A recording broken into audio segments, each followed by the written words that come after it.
Let's go. Let's go. It's happening, I think. Yes. Stream. Stream is go. Stream is live. Let's check that audio. Sounds perfect. Let's turn it down on my end. Excellent connection. Holy shit. I can't believe it would tell me such fucking lies. Such obvious, beautiful lies. Hello to my VOD viewers. I streamed earlier today, very, very early in the morning when I had been up late. And this time it's 9 o'clock, and I've been up since like 2 p.m. or something. So, you know, for me it's like if as though it were like lunchtime. But for others, it's like, oh, I'm probably gonna watch this and then head right to bed or whatever. Gotta go. No, it's Friday, right? So everybody's gonna be up all night. Perfect. We could all play Ender Lilies together. I'm going to tweet about it real quick.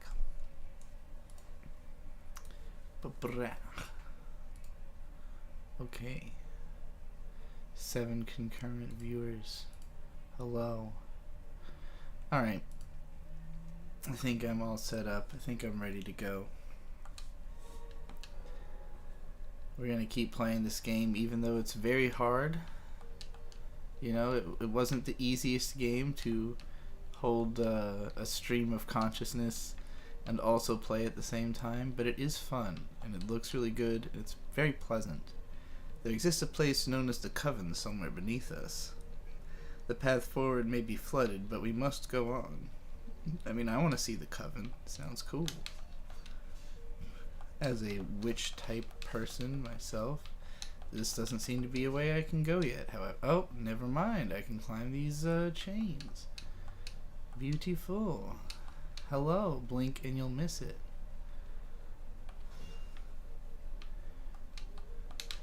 I'm here to cut things up with my spirit sword.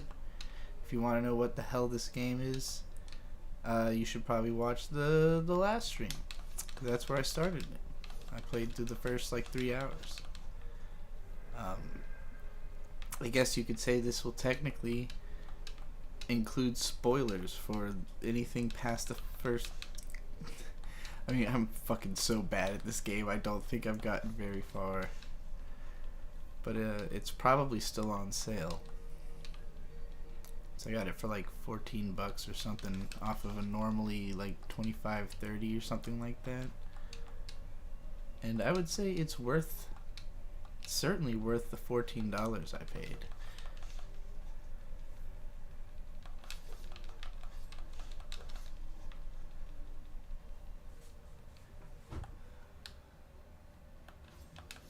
Oh, what the fuck is that thing?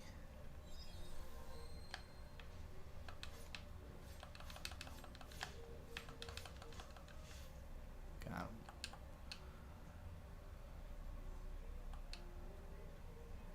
My thoughts on AI advancing is that it's awesome.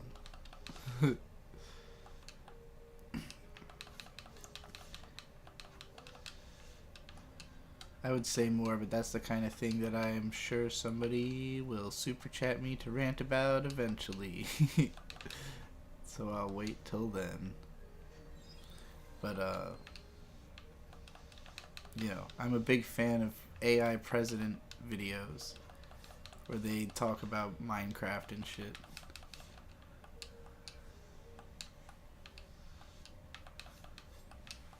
I started like hearing those voices in my head. Like my own internal debates about whether something is good or not is like now Donald Trump and Joe Biden as filtered through an AI voice that's somehow emotive yet rigid at the same time. Hey, got that boss on the first try, so I'm feeling good about this. Fungal Sorcerer generates a toxic mist that reduces enemy health over time. Damage from the mist cannot be blocked. Oh, I can summon a fucking fart cloud. Great. The sorcerer learned much on his travels beyond the bounds of Land's End. Despite his return home, he never did make it to the coven where his lover awaited. Uh-oh. Well, probably gonna have to fight his wife when we get to the coven. Alright, what's this? Lover's letter. To my darling, upon reading your letter, I have decided to return. I have seen and learned much on this half-year journey outside the coven. I ache to tell you of the scorching sand dunes, strange creatures, and so much more. I will be back soon with your souvenir. All my love, Melville. I wonder if that means we're going to go to like a dune level later. That would be pretty cool. I haven't really done a lot of desert stuff in Dark Souls, you know? And I would like them to. Particularly the environment of Bryce Canyon. I say this in one of the picnic adventure videos where we're in Bryce Canyon, but as we're walking around, I'm like, we need this to be in Elden Ring, and I don't think that is in Elden Ring, but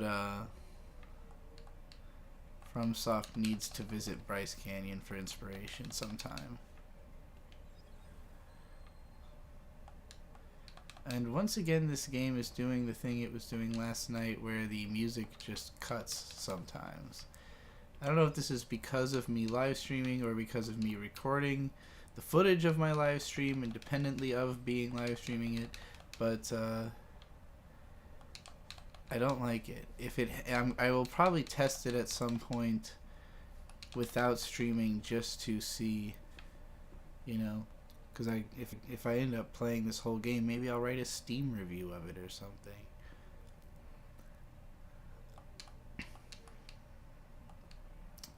Vocal synthesizers trying to now be more marketed outside of the standard K-pop. We actually made a music video with the vocal synthesizer using only the human body without animation. It's very possible. That sounds dope. I'd probably have to see what you're talking about to know exactly what you're talking about. I can't really visualize it, but biggest problem starts in 10 minutes. Oh, you're right. I would love to see that live. I hate to be competing with it, but you know, I usually watch those later. And mostly I'm just trying to live stream as much as I can before the end of the month, because any super chat money that I make during this month will be paid to me on the 22nd of next month, whereas anything I make next month will be paid to me on the 22nd of the month after that. So I like to live stream on like the last couple days of the month, just as a way to know what I'm going to be making like 3 weeks from now, as opposed to what I'm going to be making like 7 weeks from now. Because by then I will have forgotten that like I did a live stream. It is sometimes nice when at the end of the month, all of a sudden I make a lot more money than I thought I had because of something I did months ago, but a month and a half ago or whatever. Can't get up there yet. But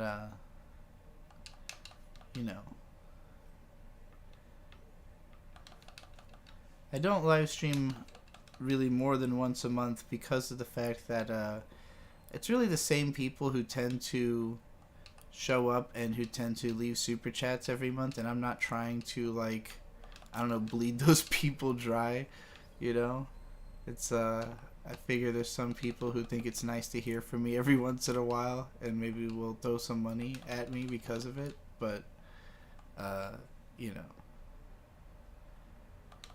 I'm not like trying to grow myself as a streamer or anything like that. I'm literally just trying to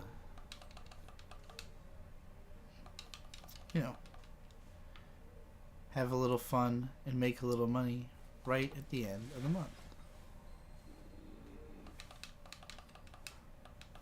Look at this fucking guy. Every time I get to this guy, I'm like, what the fuck is that thing?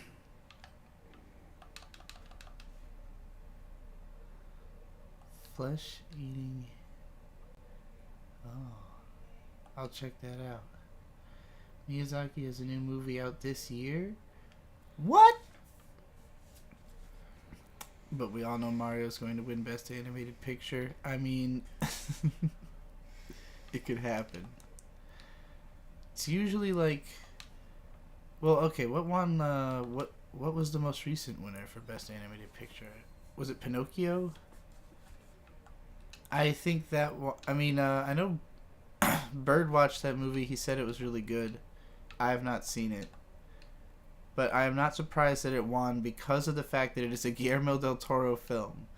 And, you know, he is somebody who has already won Academy Awards in the past. He's widely beloved in the film community. Nerds love him.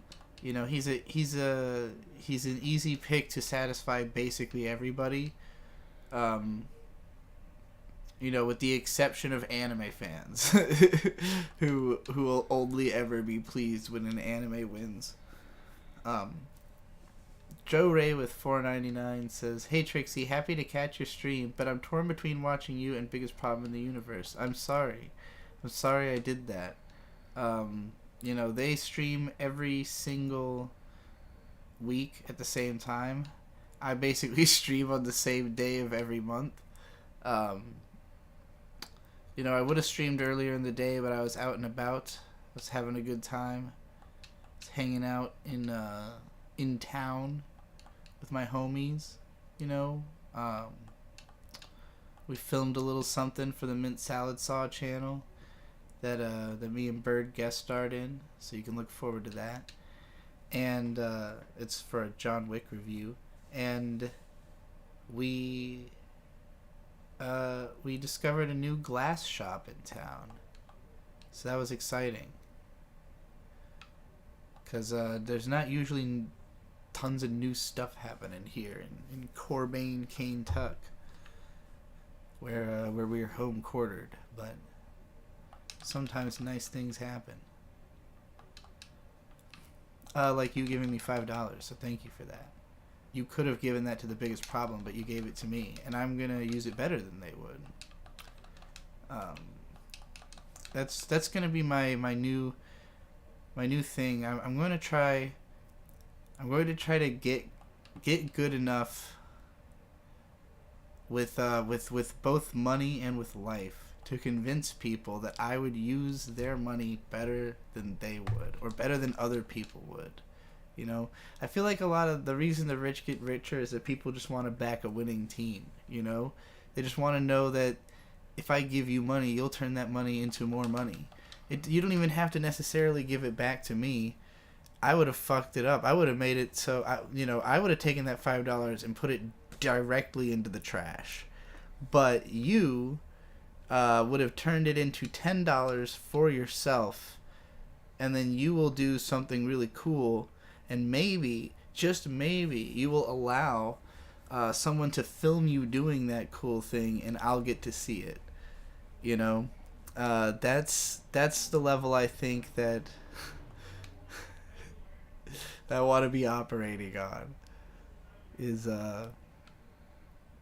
people pay me to live a cooler, more fulfilling life than they think they would, or maybe even than they think they should. You know, maybe they're like, well, you know, I'm not going to go to hell when I die, but I'll watch you. You know, give your soul to Bahamut or whatever. I'm trying to think, what's the Belphegor?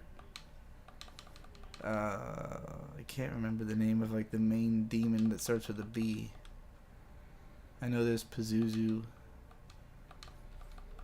Just gonna keep naming Dukes of Hell, Kings of Hell, until they summon me to their grand chariot.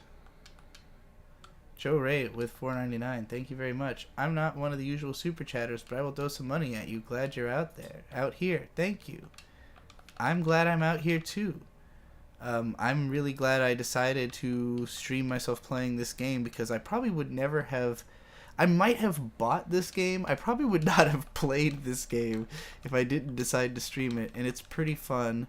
and I enjoy getting to chat with people sometimes. I spend a lot of time in a very insular fashion, and especially when I'm not making lots of public content, then I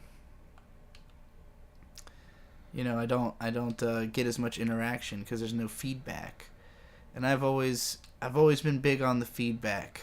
It's a big part of why I create content for a public audience. Is one part is to make some money, but the main thing for me has always been feedback.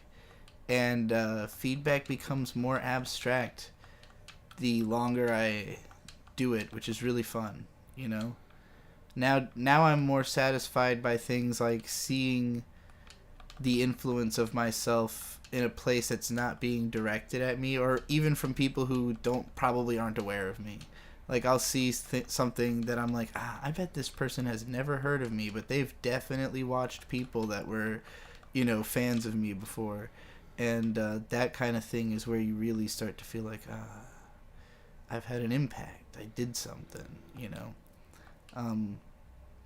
But in order for that kind of thing to keep happening, you have to keep existing, You can't, or at the very least, like, I'll get bored of something.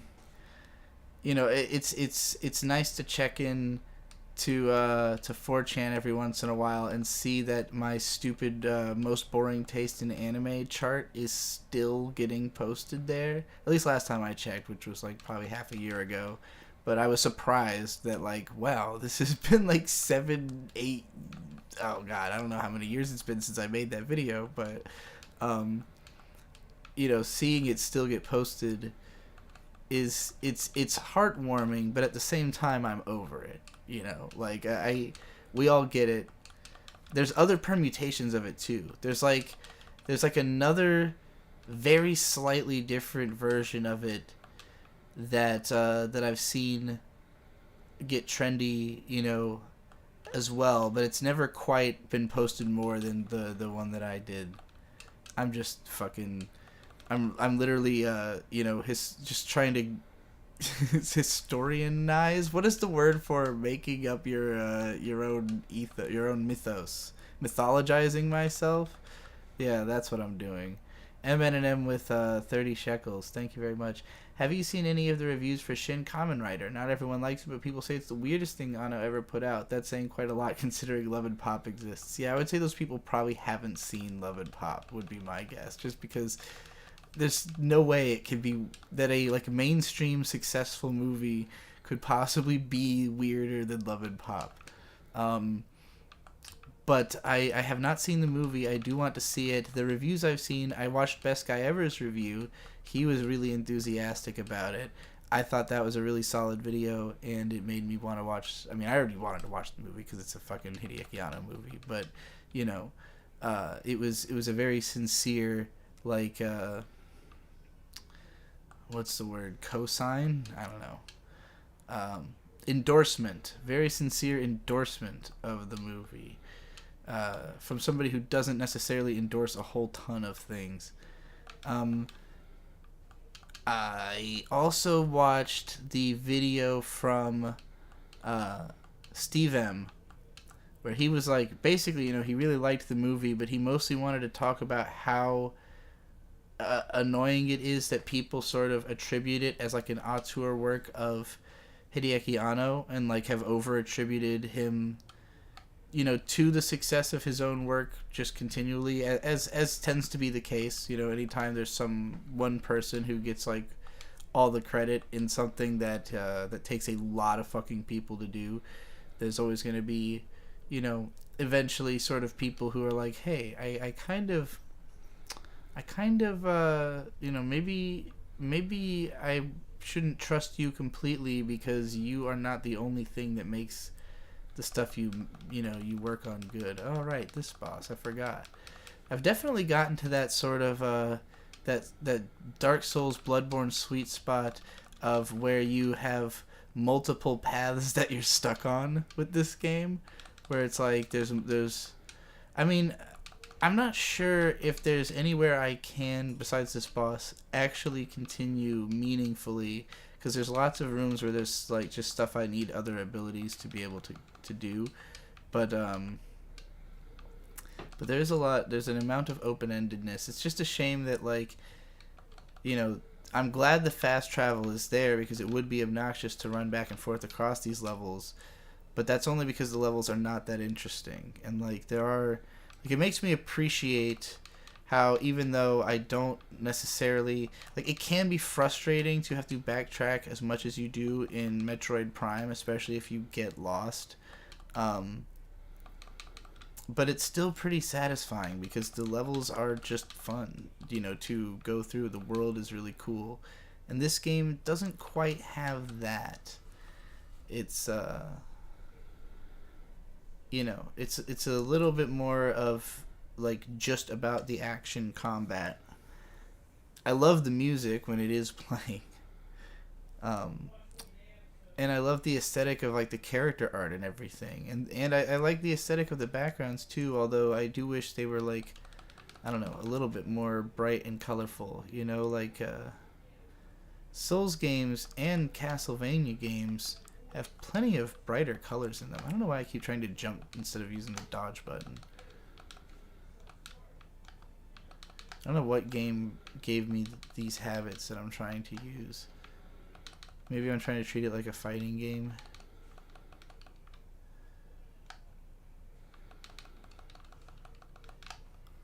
Fuck.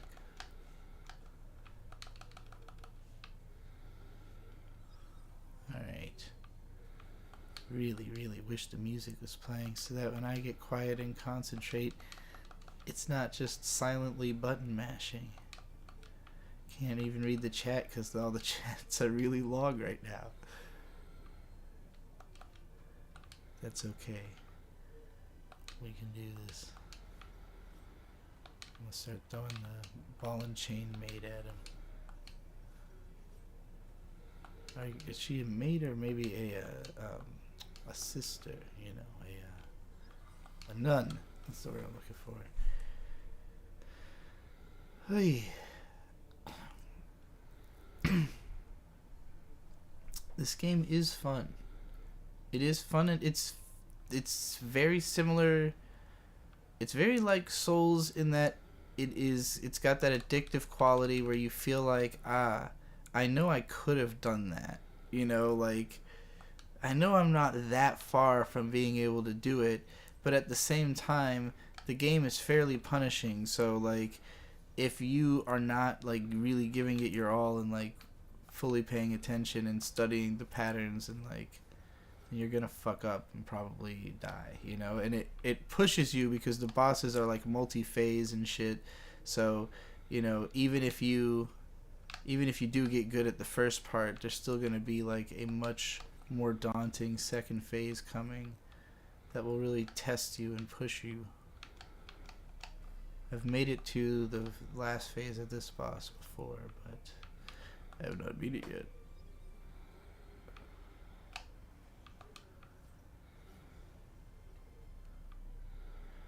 You also have the option to fight all of the bosses again whenever you want at like a bench, when you're at a bench. And I'm really like worried that that's implying that there's going to be like a boss rush or something where I'm going to have to fight all these fuckers but like powered up again. So it's like, hey, you can practice them as much as you want, but you know, if you don't, fuck you, there's going to be a boss rush you have to contend with. I should have had this bird out the whole time I was doing the maid thing, because he won't shoot while I have my other power set out. Alright, let's start throwing gophers at him. I don't know why I attribute those little things to being like gophers, but it feels like I'm like almost throwing like a little Pokemon at him.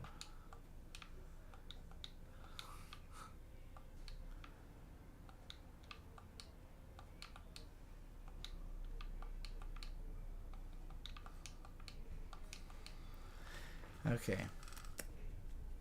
I should probably reconsider the layout of how my powers are.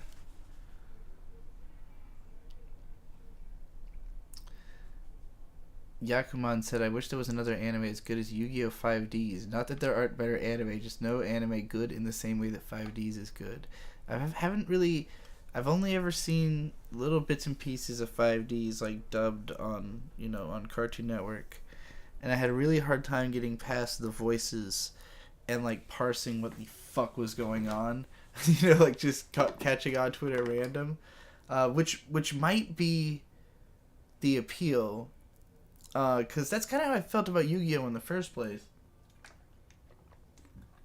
Like, when I was a kid watching WB, the first episode of Yu-Gi-Oh! I ever saw was the one with Yugi fighting the undead kid. God, he works with Bandit Keith. I can't remember his name. The stupid little ghoulish kid who works for Bandit Keith. Don't watch dub, that's crazy. Okay, that's good to know. As sometimes with these cult shows, the dub is the popular one, so it's hard for me to know without having been a part of the culture of it. But I'm glad to know I should watch the Japanese version, as if I would watch the dub. But I would watch the dub of original Yu-Gi-Oh! Because I'm nostalgic for it, and I'm also nostalgic for the for Yu-Gi-Oh! Abridged. So I enjoy watching Yu-Gi-Oh! And thinking about the abridged version. But it's also good in Japanese. And with Yu-Gi-Oh! Yeah, I was saying, I dropped in with, the ghoul kid fighting Yugi and had no idea what the show is or knew nothing about it. But I was like, there's a bunch of zombie monsters in, a card game, and is that kid a zombie? Is he, a human? I got invested pretty quickly. Bandit Keith was also, a fucking hilarious character. I was like, what is this nonsense? I was into anime at this point, so, I understood Yu-Gi-Oh! As, a Japanese cartoon thing. But, I was just blown away by how fucking bizarre it was. So the fact that 5Ds can still get that reaction out of me where I'm like, what even is this world? What the fuck is going on? I thought this was Yu-Gi-Oh! That's pretty cool. Alright, let's enhance some of our abilities real quick. You can only enhance the Stagnant Blight, but that's fine. I just want all my abilities to be leveled up. Can I still not do anything about... Where the fuck do I have to go to get an Ancient Soul? It's probably a main...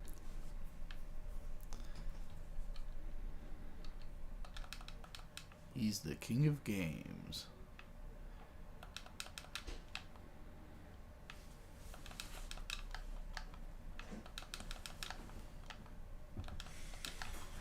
Yu-Gi-Oh!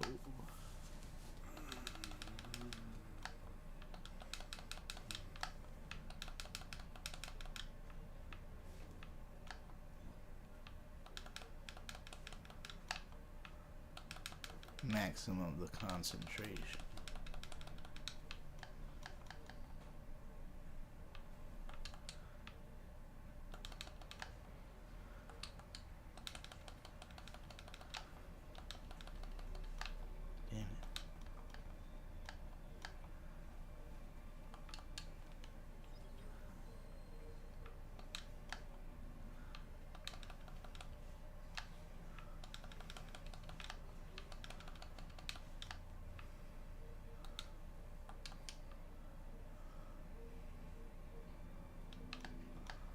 Damn it.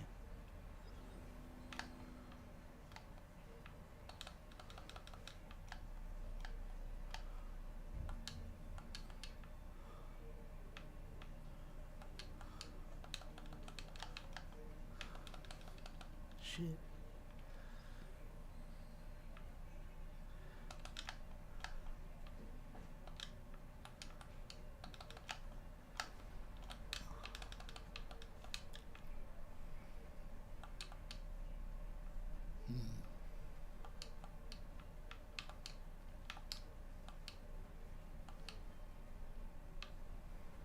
Well, that Toxic Cloud works pretty good.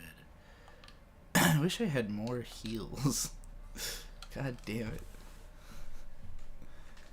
This game is pretty neat. It's even neater when the fucking music works. I don't know why the music glitches out all the time. And, just never comes back. Sometimes it comes back, but, it hasn't been for a while. It's making me sad.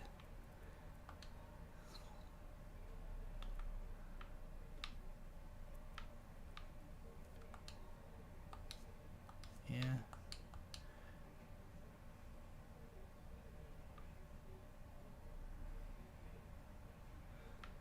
Alright.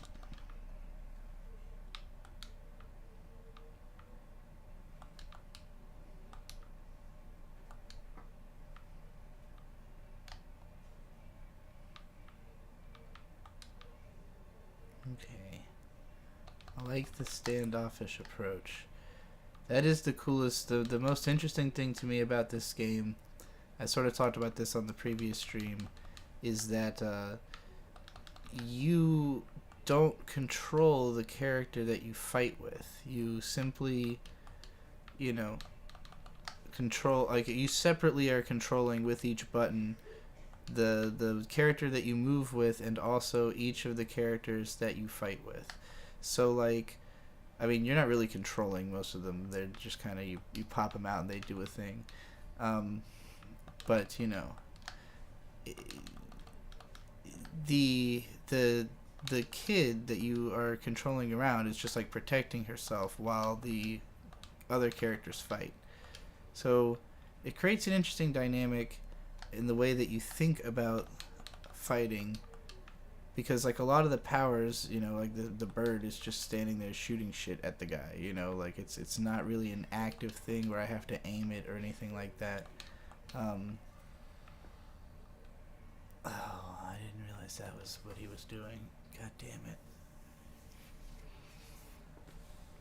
But yeah, so I guess the combat is more akin to playing as that one dude from Devil May Cry who, like, summons the things around him.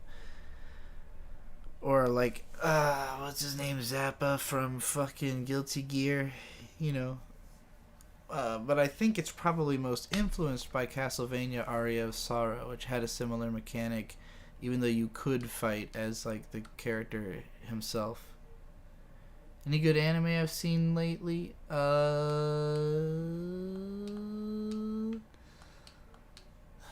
Trigun Stampede was pretty okay. I would say that, like, it had its ups and downs. If the ending had been the ending of the show, it would not have been very good. But it was actually like a setup for a season 2, and I really don't know where it's gonna go. So, you know, that's one where I'm gonna sort of reserve judgment until it continues. But I totally didn't read that thing I picked up, that, like, letter. Anyway, good anime that I've seen lately. I can't really fucking think of anything. So I guess the answer is no. I mean, I've seen some, like, okay episodes of anime. I've rewatched a few, like, first episodes of shows, but I haven't really tried to finish anything recently.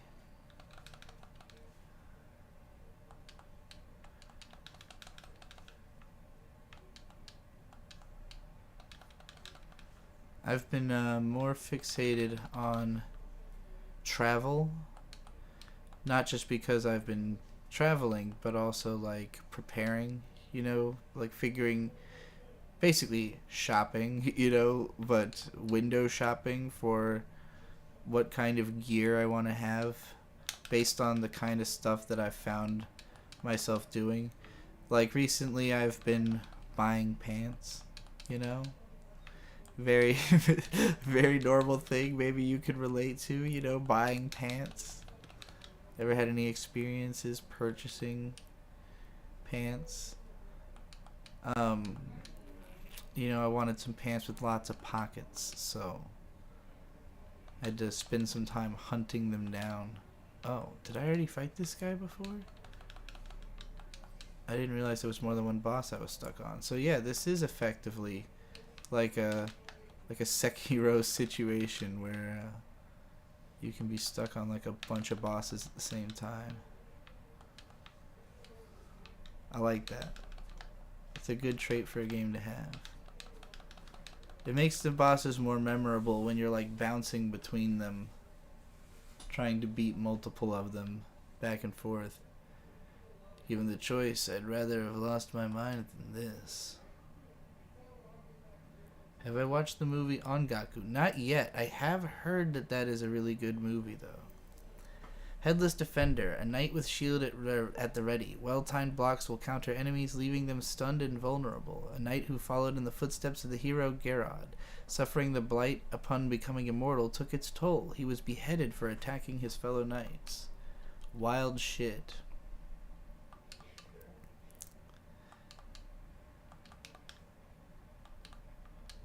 Yeah, I don't know. I haven't kept up with anime or the anime industry really as of late, so I can't comment onto the deadness of it or anything like that.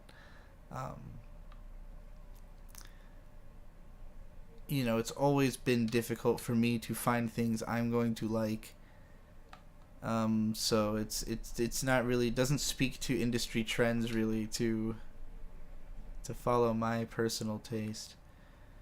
A knight shield ready, well-timed blocks will counter enemies. This is really going to turn into Sekiro, isn't it? Okay, I'll put that on my defensive slate, I guess I'll call it. Do I have any more enhanced stuff? I do? No, I don't. I have 12. Okay. Alright, do I want to try to fight that big dude again, or should I go somewhere else? There's lots of, the problem I'm having is there's lots of places where it's like, there's clearly a way to continue from that room, but I can't remember if I found a door that I just, like, couldn't access, or if I, you know, just didn't look that hard. I'm going to go ahead and I'm going to fast travel to the other big branch. Yeah, Dryad Lake. Let's fucking try to remember what the hell this is. Oh, this place. That's right. I think this is just somewhere I couldn't continue from. But we'll figure it out. I've got this fucking song stuck in my head from, last day of the month is when I stream. It does tend, I mean, I'm not very consistent about anything, but I like streaming on the last day of the month just as a way to, again, you know, make a little bit of quick money right before the month is over that I will not have to wait an extremely long time to see, because YouTube pays you really weirdly with the ad money and the super chat money, and it's frustrating because I'm not a good accountant. What was I just talking about? Oh yeah, the song that's stuck in my head. There's an artist that I'm a big fan of, a music artist called Ada Rook, who she makes very, like, industrial, hardcore, like, you know, digital music with usually lots of screaming vocals, aggressive, you know, vocal performances and lyrics. I really like her sound. Last year she had one of my favorite albums of that year. I believe it was called Ugly Death, Angel Curse, No Redemption.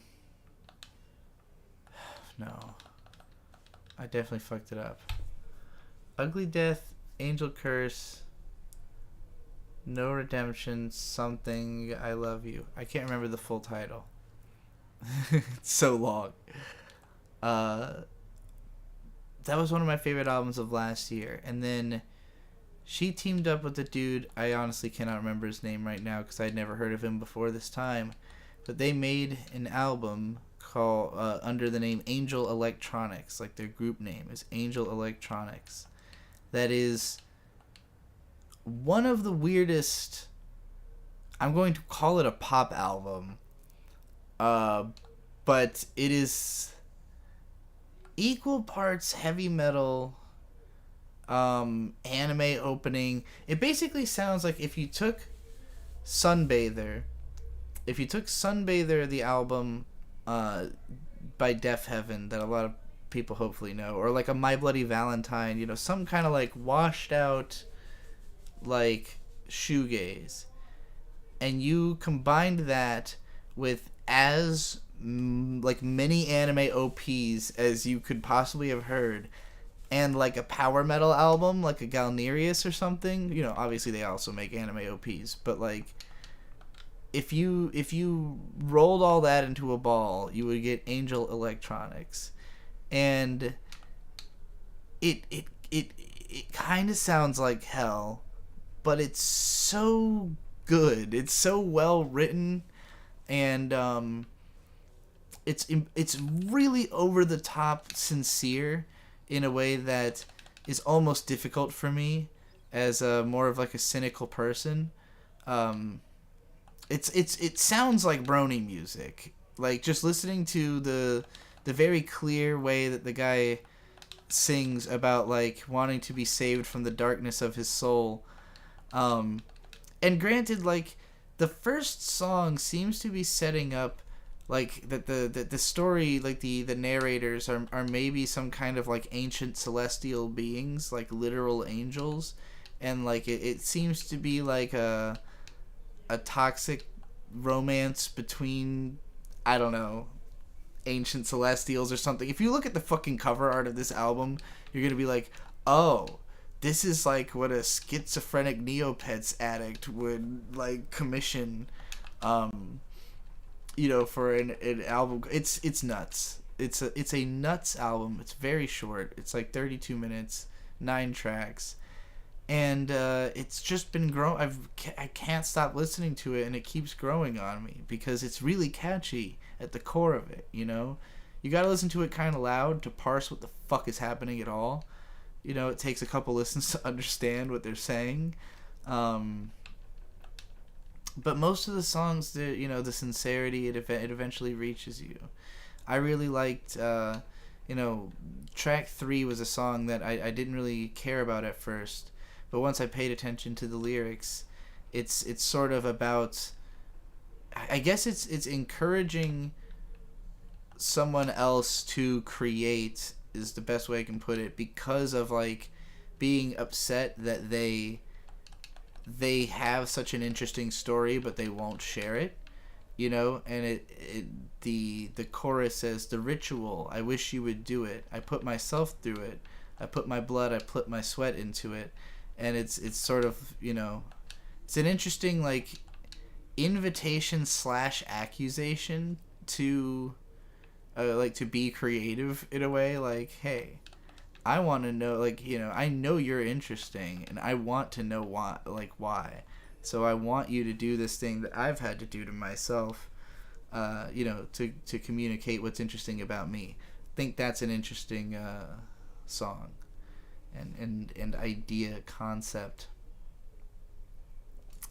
But anyway, Stagnant Blight X10 can be used to enhance skills. Oh yeah, we already know about this. Gary Always with $5. Thank you very much. He says, what's your favorite anime? I know you're asking this as a meme, but I don't know. I really don't know. That's a tough question for me at this point. It's been a long time since I've seen a lot of my favorites.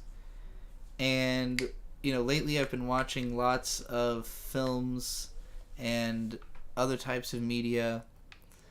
And I've definitely just had less and less patience for even like somewhat mediocre anime, or like the mediocrity gets to me more in stuff that maybe I would have shrugged it off before, just because like I do think, like, for me in particular, watching as much anime as I have,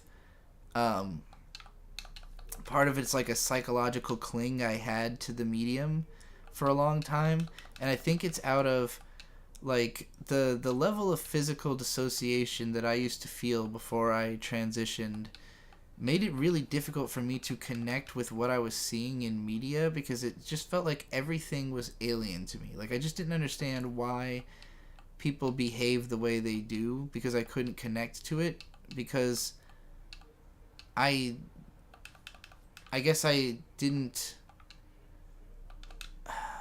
have enough like meaningful intent behind my own like way of living, if that makes sense.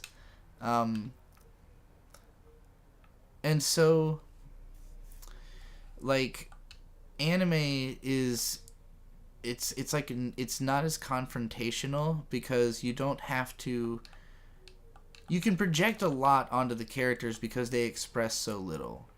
You know, like the fact that the drawings are so simple, and they're so based around like the central, what you might call database elements, that like, you know, it's a straight, like when I was a little kid, for instance, I really connected with the Blue Ranger from Power Rangers because he wore glasses, and I as a little kid wore glasses, and it's not necessarily common. Like, I was 2, you know, like I started wearing glasses when I was 2 because I had you know, really bad not quite lazy eye, what's it called, cross eye.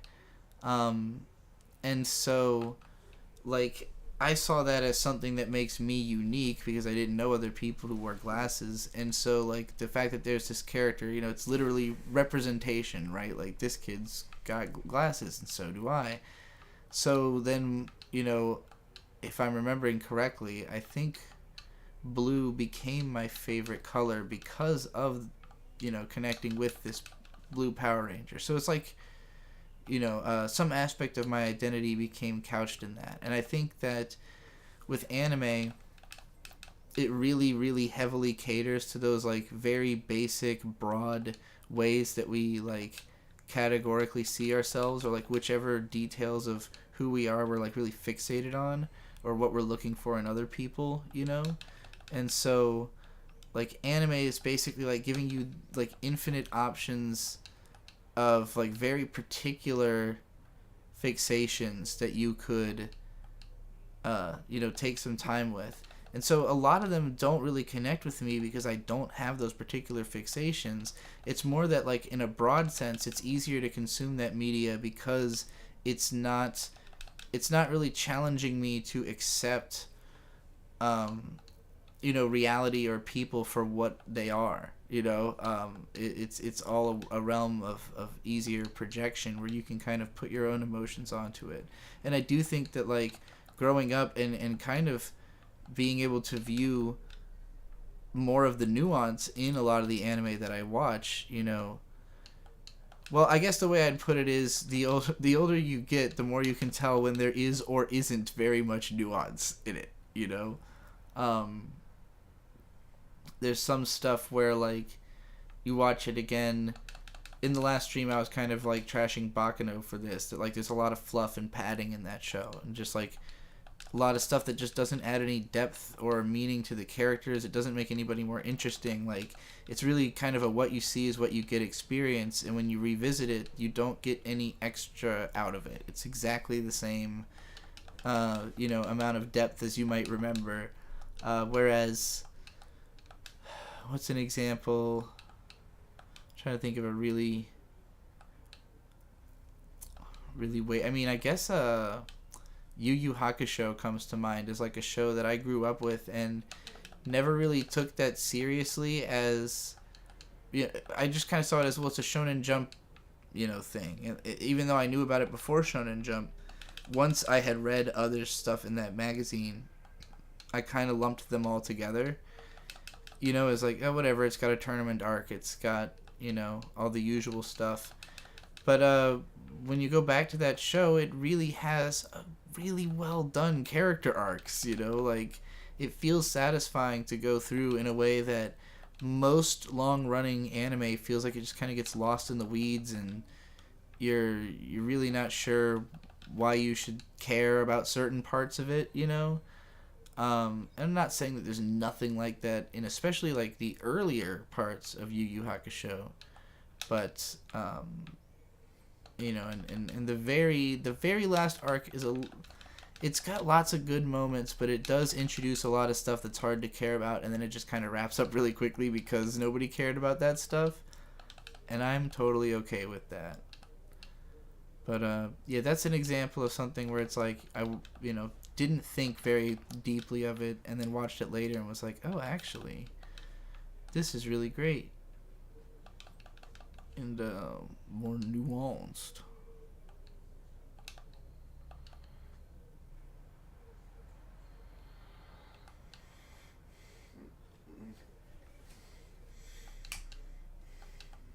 So this is the room where okay, yes, this is the room where the path splits.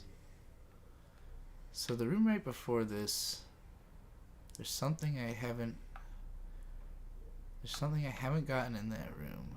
I really need to take note of like which rooms have stuff that I can't get because I don't have the right power-ups, and which rooms I just haven't explored as thoroughly as possible. So I think maybe later I'm going to be able to go up there.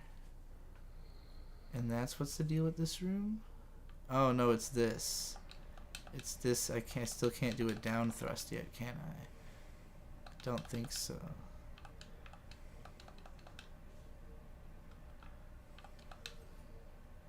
I do really love that move. Oh, but I shouldn't have used it because then I forgot that it has a cooldown. Well, I guess it doesn't seem like there's much I can do right now but to fight that boss again. So I guess we're just gonna have to go do it.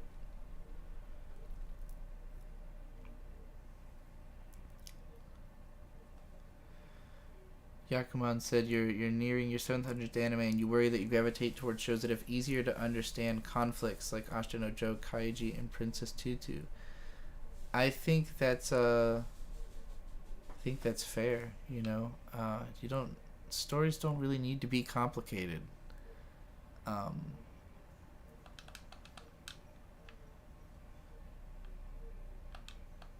They just gotta be good. I fucked this up right away by trying to attack before he was vulnerable.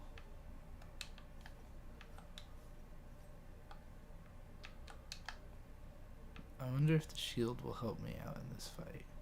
It's got a cooldown too.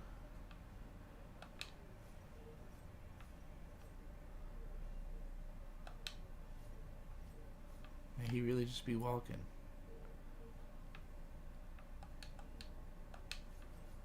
Oh, that was cool. I gotta do more of that.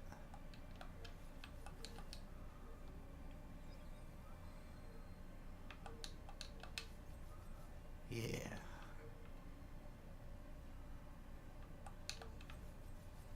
Ooh.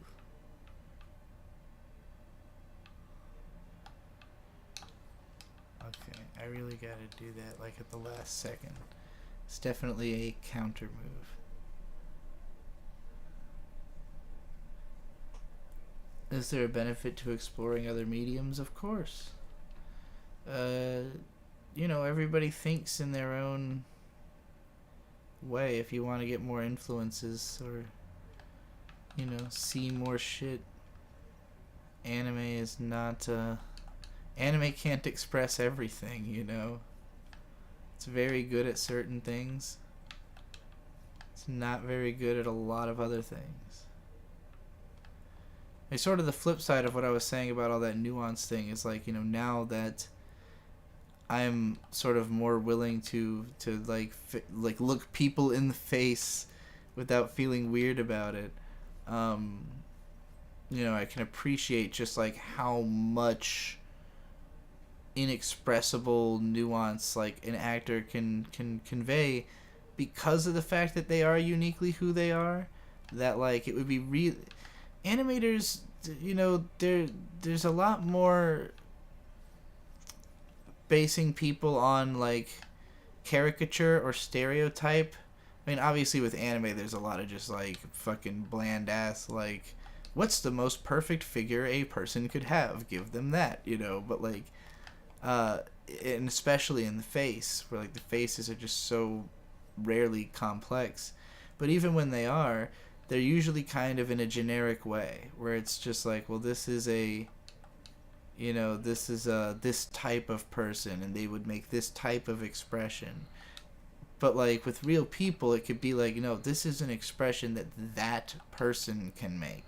You know, that like maybe not everyone could necessarily even, you know, have that expression because it's not in their emotional range. You know, and like creating characters in anime that can have that level of depth is incredibly difficult. I don't think it's impossible, and I think maybe more of it happens in manga.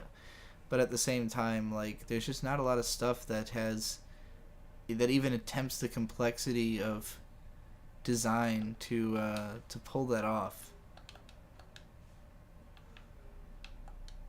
Now, having said that, anime can convey all kinds of nuance in movement and the way things move.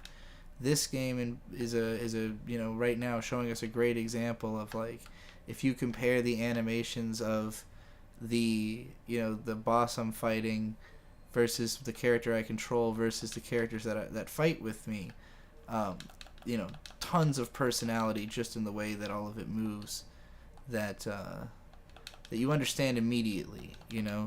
So, like, I think the power of animation is in its immediacy, and that maybe is why you like those shows with easier to understand conflicts, is that, like, you know, there's... Anime shouldn't try to rely on the emotional depth as much as it should on the emotional, like, gravitas, if that makes sense. It exists to exaggerate, you know, as opposed to make more subtle. Like, not that you can't do subtle animation, but it's definitely a lot harder because there's so much obvious intentionality behind, you know, drawing something. It's probably easier to be subtle in music than it is in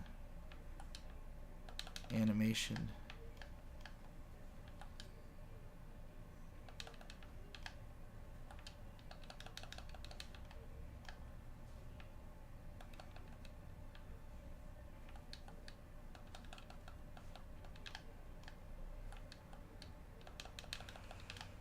Ooh, I got a super chat, but I'll have to wait until after I probably die very soon. Oh, Jesus. Yeah, I don't know why I didn't see that coming. Oh, boy. Alright. Green with $5. Thank you. Hey, Trixie, love to rewatch your stuff in the background at work, lol. Could you compare the appeals of Gunbuster and Ava? Sure, I think they're pretty different. I mean, Gunbuster's a lot more irreverent, and Ava, you know, it's funny. The streak of episodes when Asuka first turns up are so memorable and so show-stealing that I think it feels like a bigger part of Ava than it is, and like it leans in on the like the goofy mecha hijinks and teen stuff like so heavily that it almost is like parody, but it's not quite there. You know, it's anime. It's just very anime, and in a show that's not always very anime in that sense. Gunbuster is interesting in that it's also very anime, but it is more tongue-in-cheek and farcical at first, and then gets really serious and good as it goes. You know, like it starts off as basically a Aim for the Ace parody with mechs, and like the tone is simultaneously like just doing this like high school sports story, but then it keeps lapsing into moments of like, you know, like that kind of energy, almost like a farcical comedy. but then like pretty quickly it turns into like heavy sci-fi. That's just kind of lighthearted and not taking itself too seriously. I definitely think that thing like defined the style of what Gainax was going to make from then on. You know, like that was the one that was going to be the prototype for how they were going to approach the tone of what they would do from then on. But you know, I would say that like Gunbuster's appeal is that it's really good sci-fi. It's very fun to watch. It's short. You know, the characters are pretty good, pretty memorable for being such a short show. The ending is phenomenal. It's one of the all-time great sci-fi endings. That alone is probably, you know, what makes it the most worthy of a thing to watch. It's one of, you know, the first Gainax and Anno productions, so there's also that. You know, the experimentation of making the last episode black and white, all that kind of shit. So, yeah, I think it's a very, very, very strong show. Eva, on the other hand, the appeal is, I mean, the sci-fi is fucking whacked out, just like nonsense. It's fucking Ava lore is basically garbage. What's Leo has an Elvis wig, and somebody super chatted the biggest problem about super chatting you. Okay, they told them that they super chatted me first. I love it. I'm glad that he went over there, or they I don't know who that person was, but they said they wanted to watch Biggest Problem.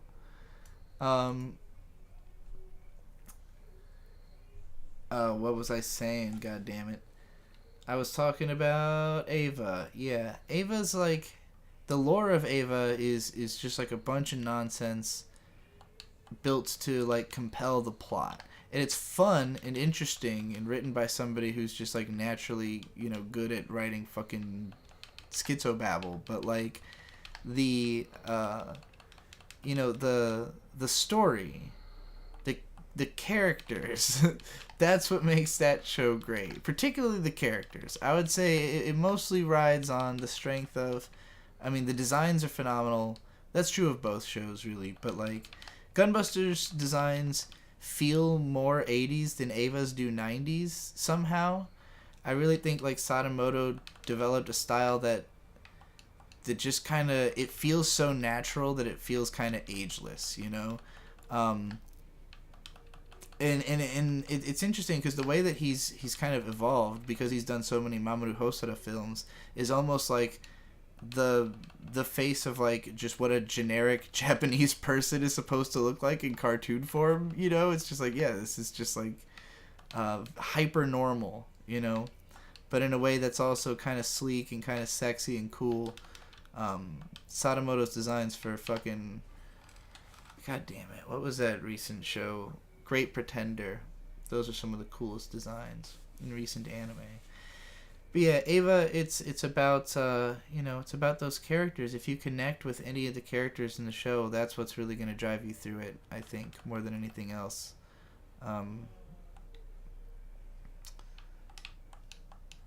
Whereas Gunbuster, you know, the characters are great and all, but they only really have so much time to develop and be fleshed out. And Ava's got such a huge cast that it's you know, its characters have more time to interact with different personalities and bounce off of them, and really like, you really feel like you get to know them as people, you know, and then you get to watch their lives get totally fucked up and the world get totally fucked up.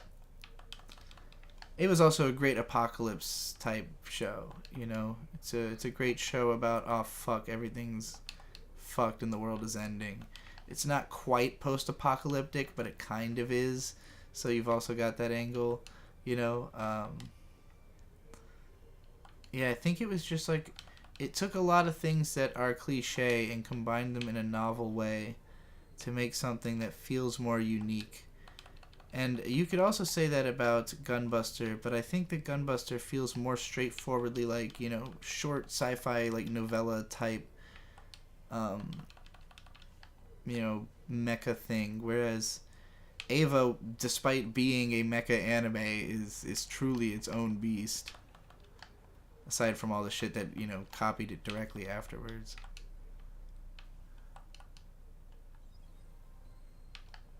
And even then, like, what anime feels like Ava? Not even Rebuild feels like Ava.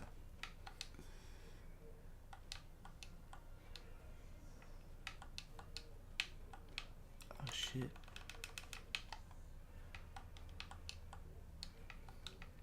Oh fuck.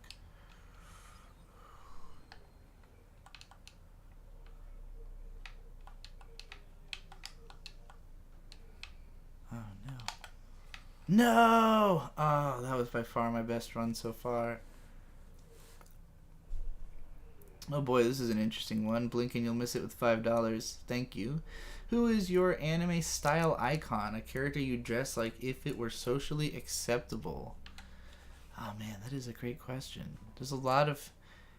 So I have to break this down, right? Because the problem with this question is there's plenty of characters that I would dress like if I looked like them. You know, like if I had... Like, if I had the same body type as Kagami from Lucky Star, she's got, like, my favorite fashion in an anime series. I don't think anything that she wears would look good on me because I am, like, twice her size. Like, you know, the girls in Lucky Star are fucking really tiny. And, you know, they wear clothes that look really good on them because of how tiny they are.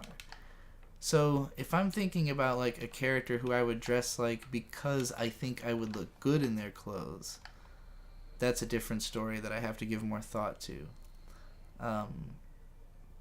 So if it's like I could be this character and get to wear their clothes, I'll pick Kagami because I've always been such a big fan of her wardrobe in Lucky Star. But, I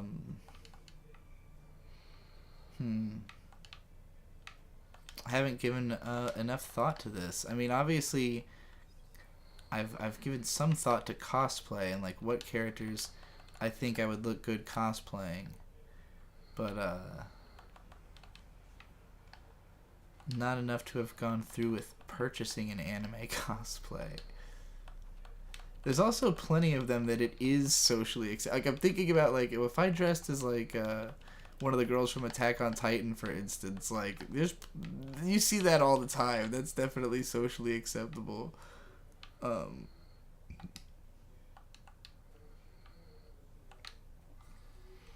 I have to assume you're imagining more of like, because like when you asked me, when you said if it were socially acceptable, my mind went straight to like frilly, like, you know, magical girl Sailor Moon, like something ridiculous that, you know, that like normal people just would not see, you know, would not wear in public. Like obviously nothing that Kagami from Lucky Star wears is something that would be unacceptable to wear in public. But I'm not really much of a costume person.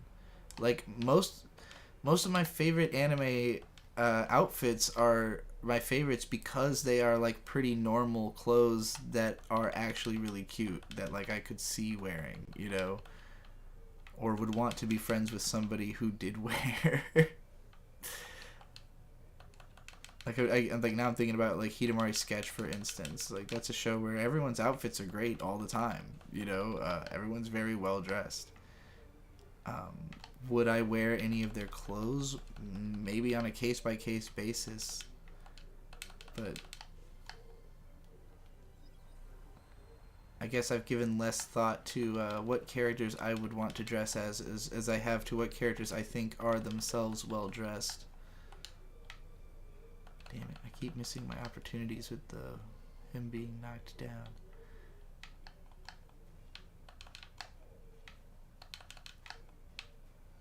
God damn it.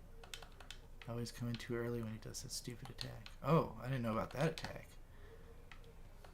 Why do I keep making the same fucking mistakes? Is it socially acceptable to wear a Son Goku wig? Probably. Everybody knows Goku. Don't want to keep fighting this boss. I want to keep looking around and seeing if there's anything else I can do. I have a strong suspicion there's not, though. And that's worrying. So I want to do other things other than get my ass kicked over and over again. Anon Emis with $5. Thank you.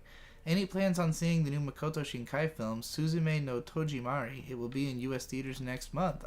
If I have an opportunity, I'll definitely see it.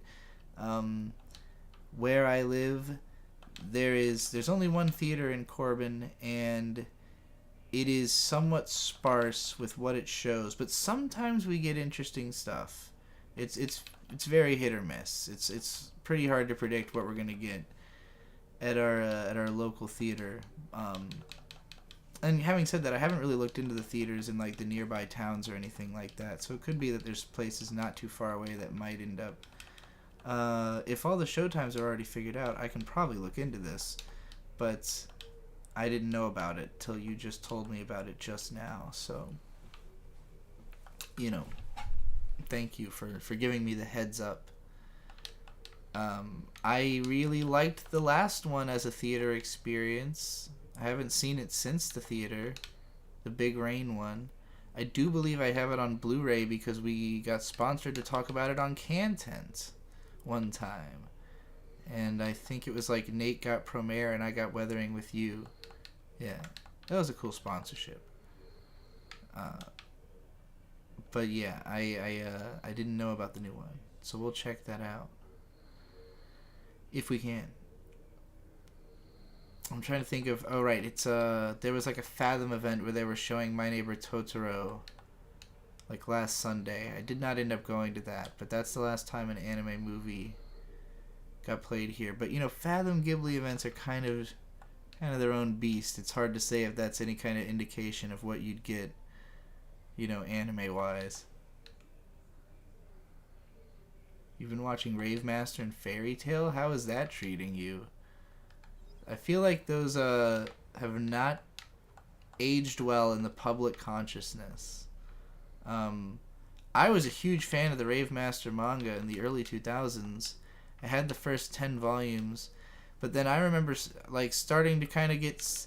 I think just because it started taking itself a little too seriously for me, and like as a kid I really wanted my manga to be a little bit more fun and goofy, or like really dark and violent. Like Naruto hit a good midsection for me of like, it could be fun, it could be wacky, and then it could be like really gritty, and it felt all serious and emo. And like Rave Master, when it got a little more serious, just didn't nail the tone like that.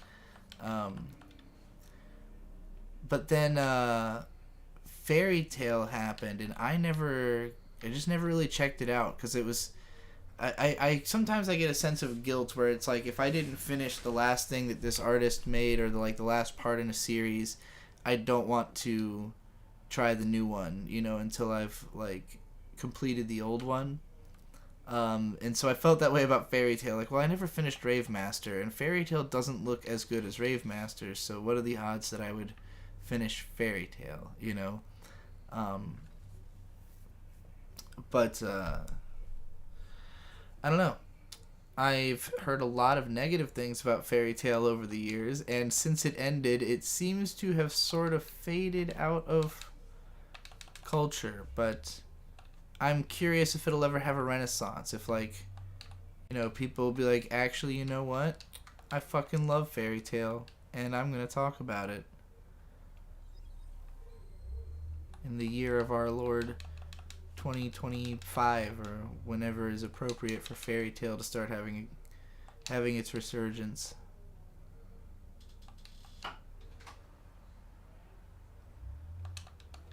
The wind just opened the door. Gary Always with $2, thank you. Am I going to watch the Mario movie? Almost certainly. I'm pretty excited, actually. Mostly, I'm excited to see Princess Peach in like an animated film, being like a bad bitch or whatever, like a like a kick-ass movie girl, because I like Princess Peach a lot. I think she's cute. I think she's pretty fun. I think she's a solid, video gaming princess, a solid alternative to the Disney whores who I hate. So yeah, Princess Peach all the way. I think Nintendo's in the middle of like a major power move, to resurgence their core IP, old Mario, because Mario, they tried to give him stories before in like the 80s and everyone hated it. I think the difficulty with Mario is it's sort of similar to Mickey Mouse, where like Mickey Mouse is an icon and a symbol before he is a character. So like it's difficult to try to make a story or like an arc for Mickey Mouse to follow, because like he's kind of just supposed to be a catch-all representation of Disney and their whole ethos. So like Mario's kind of been in the same position, I think, where he doesn't really stand for anything, or like, other than rescuing Princess Peach and eating birthday cake and like having fun on the weekends. So it'll be interesting to see if this movie is going to try and like, lock down a sense of who these characters are or anything like that. That would be really interesting. I don't know how involved like Nintendo was in the scripting or planning of this movie. So, I don't know how serious it's going to be for like its ramifications on canon or anything like that. But I hope it's good. I'm going to explore some of the rooms where it says I don't have everything and where I cannot remember why that might be the case. Particularly that room that's on the way up, this way. What is it I don't have in this room? So I remember doing this a few times, and I don't remember there being no inaccessible crap. But the room says I ain't got none. Or something, rather.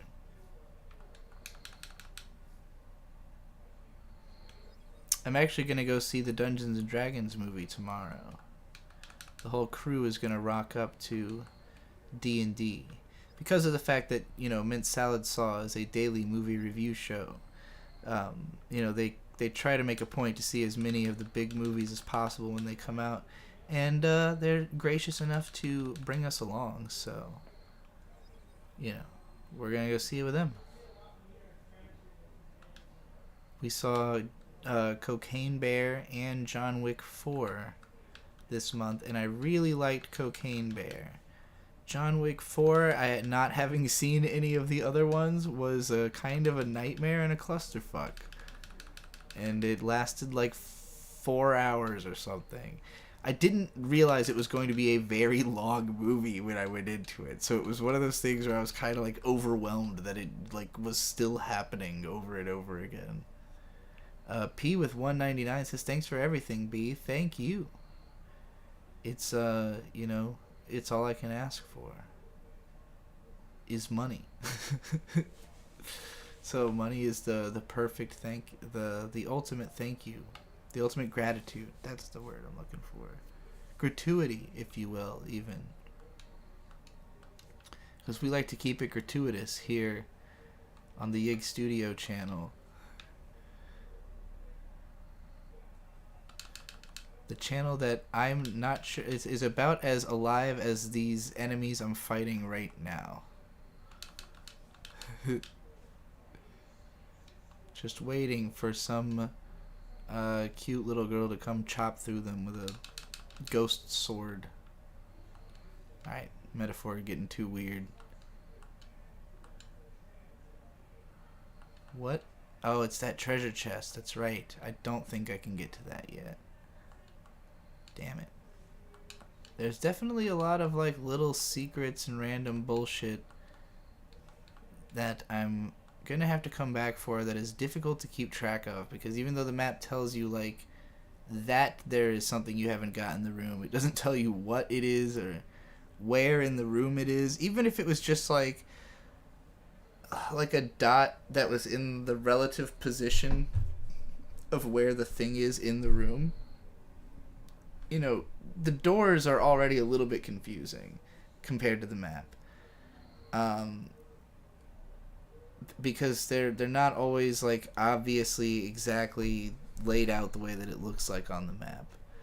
But if they had put little dots in the room at least when I find the thing, you know, so that I know that I found something there.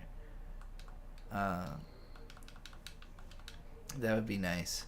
So it doesn't really look like I can do much of anything except for beat that boss. Which is fine, you know, it is what it is. I probably should have just fast traveled there instead of running directly through this village overrun with zombie archers and big slugs coming after me.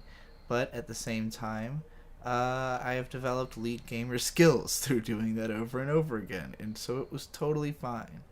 And it remains totally fine. Get this big guy out of my way. I don't need any of this nonsense. Get the fuck out my motherfucking face, as A$AP Ferg would say. Alright. Still doing the unnecessary extra effort of not having fast traveled, but it's all good. It's all gravy. It's the opposite of that Newfound Glory song, All Downhill From Here. But it's also not all uphill from here, because that would mean it was an uphill battle. You ever notice how downhill and uphill are both negative? Like if it's all going downhill, or if it's all an uphill battle, anything involving a hill is metaphorically unsound. Anonymous with $5. Thank you. Says, you should play the RE4 remake. It's really good. I would love to. I actually thought about... You see, the deciding factor in why I didn't play that game for this stream and did play this game is that game is $60 and this game is $14. So if anybody wants to go to my Steam wish list... Here, let me go ahead and go find this. I mean, my name is Golden Witchfire on Steam, all one word. And I've got Resident Evil 4 right here in my wish list. I don't know how to link this thing. Whatever. You know how to find Golden Witchfire on Steam and purchase Resident Evil 4 off of my wish list so that I can play it. Will I stream it? I don't even know. Maybe. Because I would have if I had already had it. Will I stream again because I have it? Actually, probably. I can't see playing that game and not streaming it. And I have beat the original RE4 on GameCube, so I know what's going on. I know the haps with that game. I won't get stuck like I am right now in this game.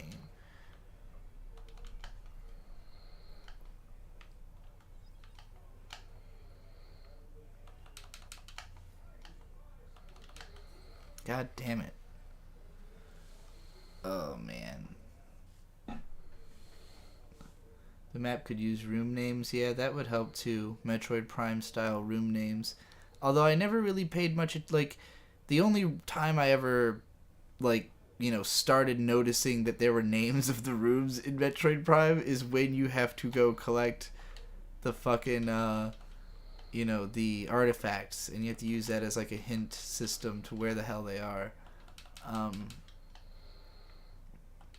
Which I just nearly... I'm at Metal Ridley, I believe, on my current playthrough of... my first playthrough of the remaster, Metroid Prime.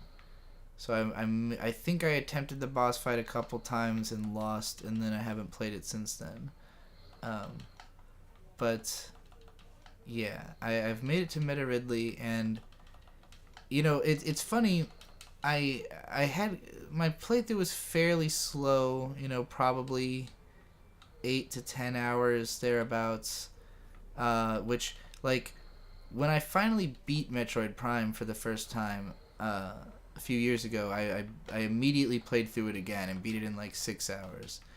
This time it definitely took me longer because it'd been a few years and I couldn't remember where everything is, and so it was more frustrating. Like, it was it was like, it felt really good to have reduced my time on the game overall, but to feel like the entire game was me like relearning how to ride a bike or whatever after having been off for a while was like, I have to have another like unfun playthrough before I can have another really fun playthrough, you know. But I want to choose to do glitch free. You could choose to do like any percent or 100% or whatever. But like if ultimately your goal is like be the person who can with my own hands beat this game the fastest, that means you're doing a glitch run, and it's not quite the same experience as like playing the video game, to a level of polish and perfection. It's more like a bizarre personal experiment, when you get to that level. The Metroid Prime speedruns were pretty fast and pretty heavily reliant on like glitches that would let you just skip over massive sections of the game. Obviously, if you've ever watched like any speedruns of like Elden Ring or Breath of the Wild, those are games where it's all just exploiting how far you can make the game jump you by way of like standing in a certain place and doing something silly for a while. But like so I don't know how much of that kind of stuff exists in Metroid Prime speedrunning for the Switch rather. Obviously there was a lot of it on the GameCube, but if it's not too much, I might be interested, in trying to copy the masters, the pros, and see what they're doing.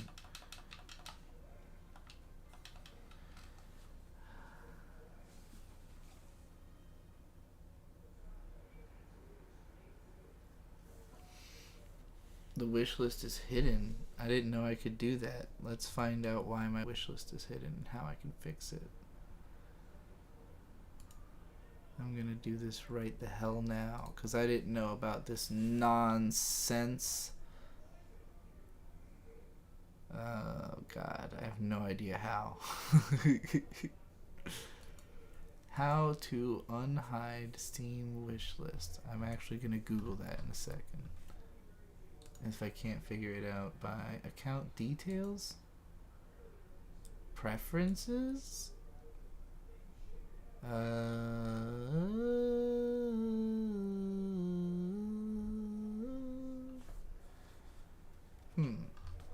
can't figure it out. I'm gonna have to Google it.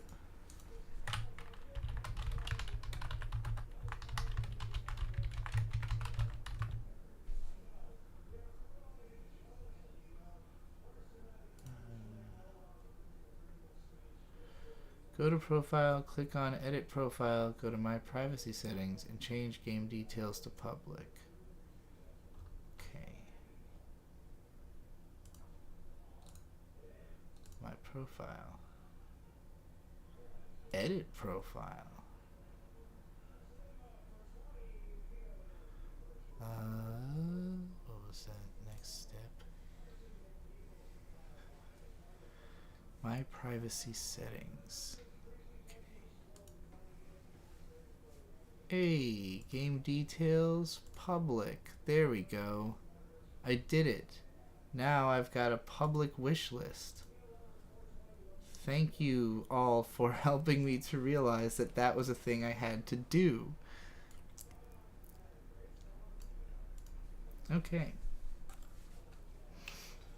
Asleep, I wake. Let's try this fucker again. Gerard, the Elder Warrior. Old fuck.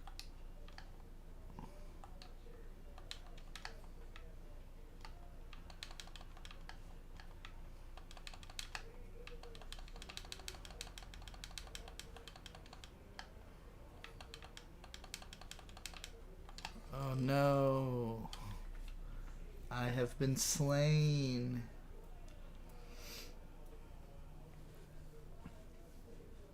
I need a beverage.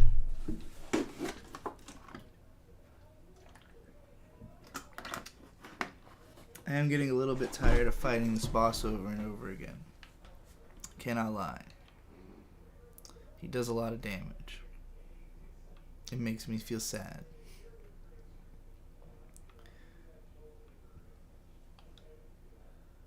Okay. Fuck.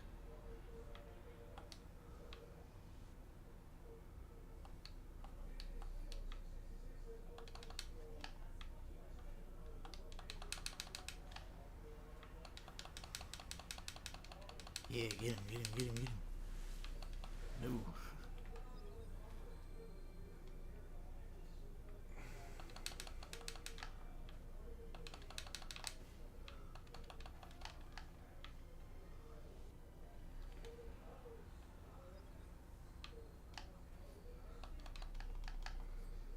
Oh man, I really cannot do the timing on that dodge very well.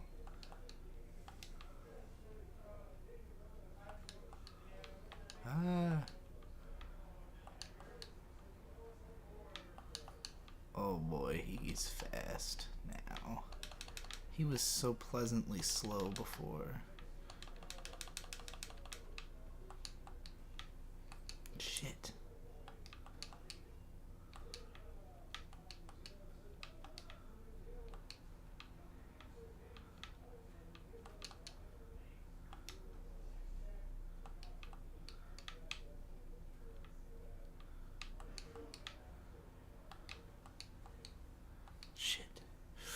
Oh, this is bad.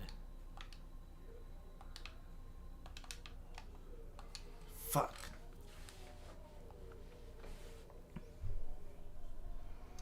Well, I feel like I can do this. I feel like I tend to fuck up more at the start. Then my fear makes me better, but I also already feel like I have lost by then, and that makes me worse. So I just gotta maintain the confidence all through the fight, even when I start off awfully. Okay, well, maybe confidence isn't my strong suit. Shit.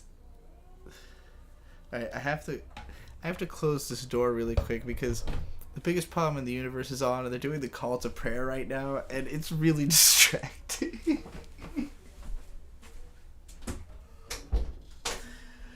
Oh my god, that is a great show that you should all listen to. If you're not listening to it now because you're watching my stream, check it out when the recording is done. They've been doing the Muslim call to prayer as a bit, and it's fucking got me. Oh, Jesus Christ. Alright. I'm gonna fucking smoke a bowl before I fight this stupid fucking boss again, because this is... I'm getting too stressed out, and the stress doesn't help you to perform well. You gotta be zen. You gotta be watching their every move with emotionless fucking emptiness inside of you. I'm gonna use this fucking sick... I wish you could all see how epic this fucking bong is that Bird got at this new glass store. Because it's fucking sick. It's the coolest bong I think I've ever used. It's got this green shit on it. Kind of got like devil horns.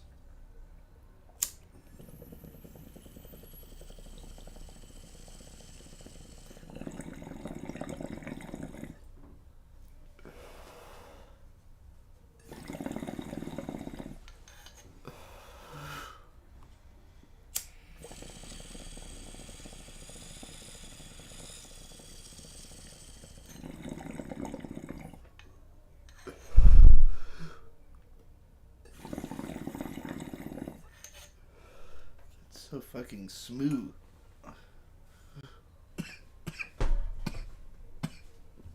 Okay. Let's do this. Everybody, put your hands up. Stop flying. That's true, there's not really much of a punishment for dying in this game, which is nice. It would be infuriating. If I was losing souls in this battle, I probably would have given up by now. But I definitely think that these the 2D versions of games like this, to me, are kind of inherently harder. Because I feel like 3D space just gives you more, room to fuck up, or more room for allowance, more just like, margin of error, I guess. And when you've got it in 2D, although I think that the Muramasa actually kind of subverted that, because that game had such crazy movement where, like, not only would you could jump and your character would stop in midair and slash, but you could also just like keep moving or do attacks that like send you over the enemy's head and stuff. And so like you could really acrobatically move about that game and kind of circumvent a lot of enemy moves. And you also had like bounce backs and stuff, and it just wasn't quite as punishing, and you had a lot more options than in this game.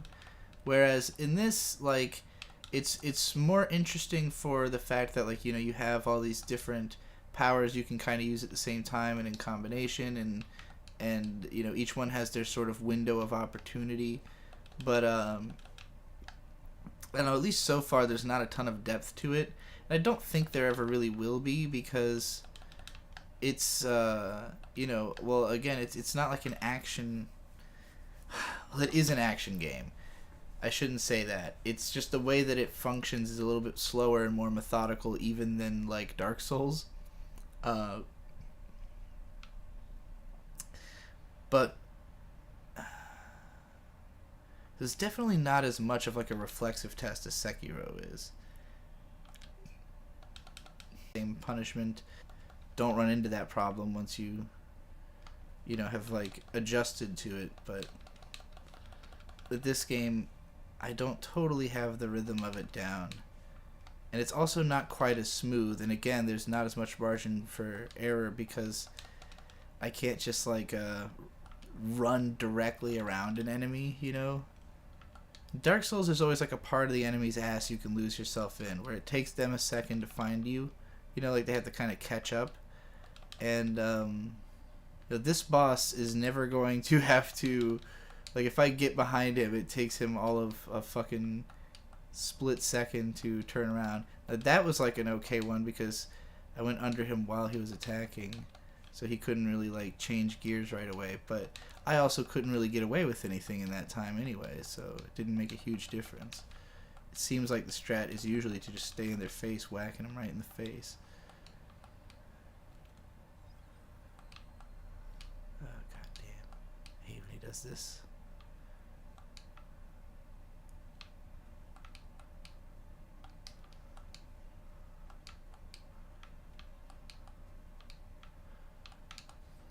That was the wrong move.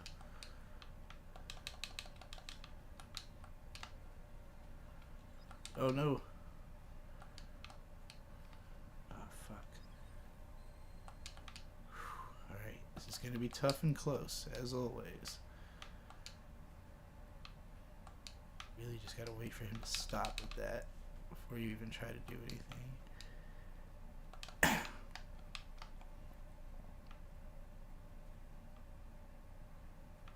Okay. I think we might have figured it out. The question is, can we execute?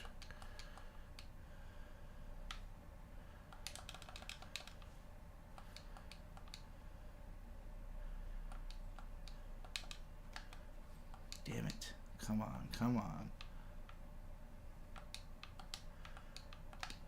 No, no, no, no, no, no. None of this.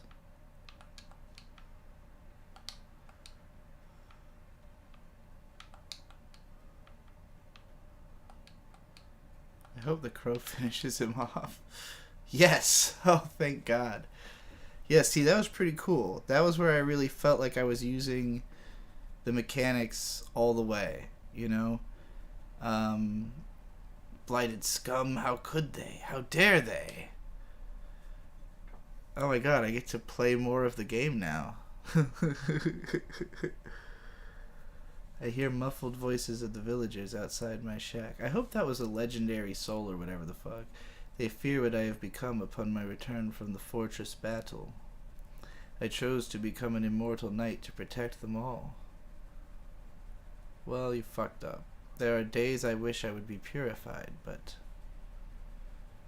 don't worry, we got you. The priestess of the fount must not be made to carry that burden any longer. After some time, I hear voices again. But this time they belong to the white priestess and a child. The priestess, once but a child herself, now cuts a radiant figure. I no longer know the pleasures of joy, but despite this, my cheeks widen in a grin. When madness takes me, will this little one be made to carry the burden? I don't know how long my consciousness will hold out. But as long as I am myself, I will be a shield to protect them from harm. Does that mean he's going to be another shield power? The pain I will endure is nothing compared to their suffering. Well, shit. Gerard, the Elder Warrior, swings a heavy, powerful hammer slowly but with force and range enough to blow enemies away. Well, that's a lot cooler than a shield. A giant of a man, once dubbed the finest knight in the kingdom, he was a symbol of glory and a hero to his village. His altruism made his demise a lonely one. Oh no. Giant's hammer, while airborne, Elder Warrior Gerard dives and unleashes a shockwave upon landing, can break postulate ground, and now we can go everywhere. Oh my gosh, that's such a huge environmental advantage in this game that puts a bunch of bullshit you have to break everywhere. After leaping up, you can perform a dive attack with Gerard by pressing down and X in midair. The impact of the dive can break new postulant ground, impenetrable by normal attacks. Some postulates are tougher than others and can only be broken by diving from on high. That's fun. Actually, you know what is another game that's kind of like this, but I do think a bit more fun? Is Shantae. Particularly the original Game Boy Shantae. It's really good. I also like I didn't like Risky's Revenge that much, but I did really like the one after that, Pirate's Curse. And I haven't played the ones that are after that yet. But those games are pretty fun. The combat maybe isn't as deep as this game, but it's more snappy and immediate. But the level design definitely, like, I appreciate what is special about Shantae more after playing this game, and really feeling like what's missing is, like, Shantae does a good job of, like, ending a level in a way that makes you kind of go like, oh shit, I'm back here, or like, oh, now I can do this, and you have, like, some level of excitement about it. You know, with this game, it's kind of like I was annoyed that there was just, like, ground I would have to come back and break later as I was passing that ground, and now I'm kind of annoyed at the thought of having to go back and just break all that ground, because it's not really interesting gameplay, you know. It's just a way forward. It's not quite like, for instance, another Metroidvania, or more of a Metroid clone, really, is fuck, what's it called? God damn it, the one with the big face, the 8-bit game with the big fucking face. That's like a Shodan combined with a Mother Brain or whatever. I don't know why I have like a box set of this game and the fucking name, Axiom Verge. Thank God that came out of my head. Like, in that game, you get like a drill that will break parts of the environment, and like, it's mostly just like, oh great, now I'm gonna have to break everything in the fucking game with this. But that is fun to do. Like, it's fun, like, just inherently to kind of run around with a drill that looks cool and break apart the environment. I guess it remains to be seen if doing these drop kicks will be fun to do. But as soon as, like, it was explained that I had to jump from, like, a high ledge down, I started picturing stuff I did in, like, Shantae on the Game Boy, and I was like, that game was really fun, you know? Anyway, findings. Hamlet Scrawl. An image scrawled using Pagodite? It appears to be a doodle of the white priestess of the fount playing with the children of the hamlet under the radiant sun. Aww, Yeah, that is what it appears to be, isn't it? Okay, I guess I'll go back and start breaking shit. Anonymous said I could get some fucking plus 5 HPs if I just go back a little bit, so we might as well make the rounds. Since we're all powered up and shit, and we got all these big old spirits and all that. Where's the guy? Where's the big Oh, he's like up front. Oh, because in order to upgrade that, I'm gonna also need boss souls, aren't I? Well, and that's not even where I got it. I didn't even get an ancient souls. Oh, I need furious blight for this. Okay, so there's gonna be a whole fucking system, a whole tree of systems of things, crap. There's gonna be crap. I gotta deal with crap in order to upgrade my crap. You know what I'm saying? Oh, you were just making a joke about the 5 HP. Well, that's fine. We're gonna see if that isn't literally the case. Because it could very well be. There is plenty of plus 5 HP loot in this game. Look at this fucking expert dodging skill I've got. See, that's something you couldn't do in OG Castlevania. But a game like Aria of Sorrow, you definitely find yourself just jumping past like 800 fucking random dudes that are chomping at your heels as you rush by.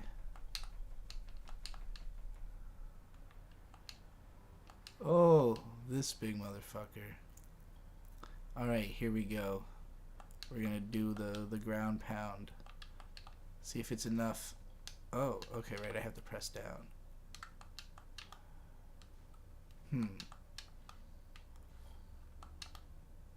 I'm pretty sure I'm pressing the right combination of buttons. Maybe I have to be from like some sort of height to do it at all.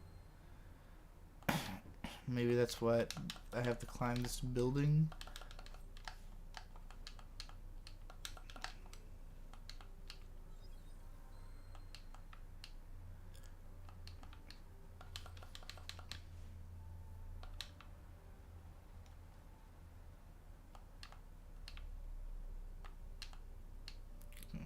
Hopefully this is high enough. Oh, I didn't. I forgot to press down.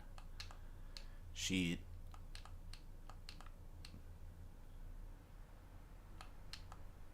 Spirits. Here we go. Does this tell me what to do?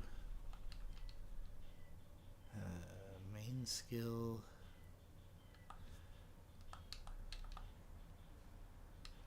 Yeah, I don't know what the issue is I'm having here. Pretty sure that attack is meant to go down.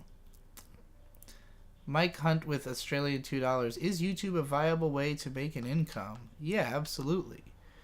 I mean, if you're asking for me at this moment, it would be if I went all in on doing it, but I've just been doing that lifestyle for so long that it's not as interesting to me as other things that I could be doing,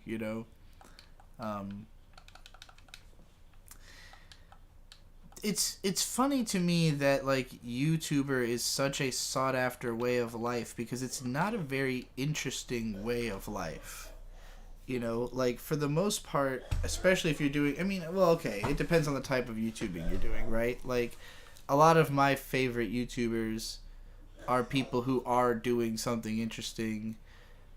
So recently I've been thinking about how I think we're an interesting era of YouTube where there's not a ton of great stuff, but some of the best stuff that's ever happened is happening. So, like, for instance, Brandon Rogers makes, like, some of my favorite sketch comedy videos, and especially now that he's doing the Bryce series, like, it's just really fucking good. Like, unreasonably good stuff for YouTube. And then you've got like Reckless Ben doing some of just the craziest, most like how are you surviving this, content out there? Whistling Diesel, whose thing is basically like buying expensive cars and then just fucking trashing them in incredibly entertaining ways. It's just like stuff that I never could have imagined was going to exist at some point that is now coming out that is very good. As far as analysis videos goes, you got Noah Caldwell Gervais, who will put out 8-hour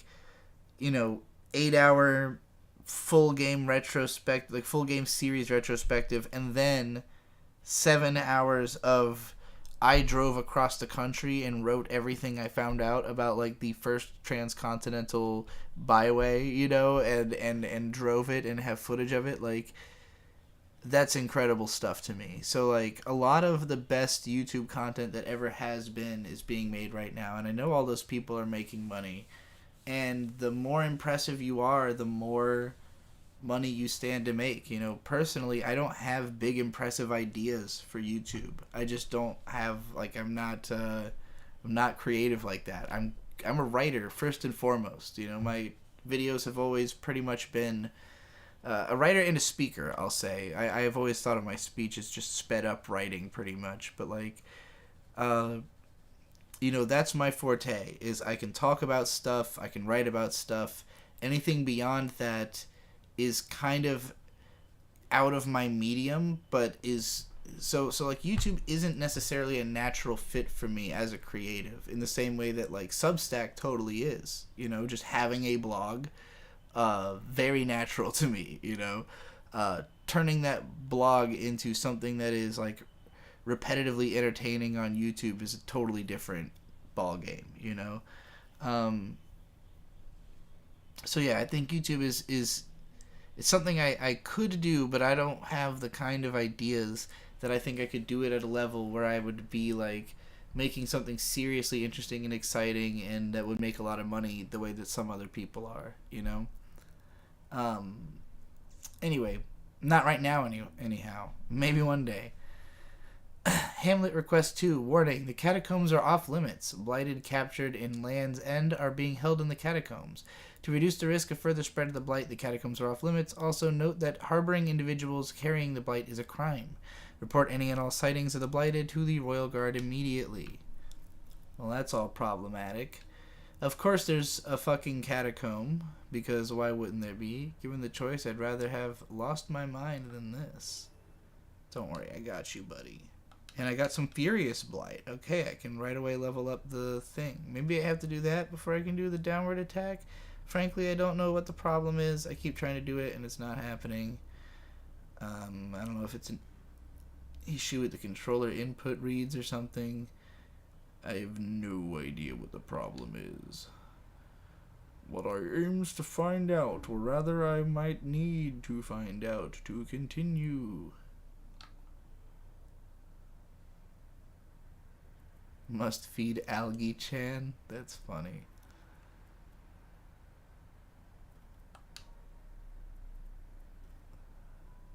Oh, okay, I have 39. Wow, off of just that one guy. Well, that's nice. Let's do it. Oh, not quite enough for twice. I see what they did there. That's funny. But cruel. I don't quite have enough stagnant blight for anything else. Whatever. Now explain to me what I have done wrong with this equip.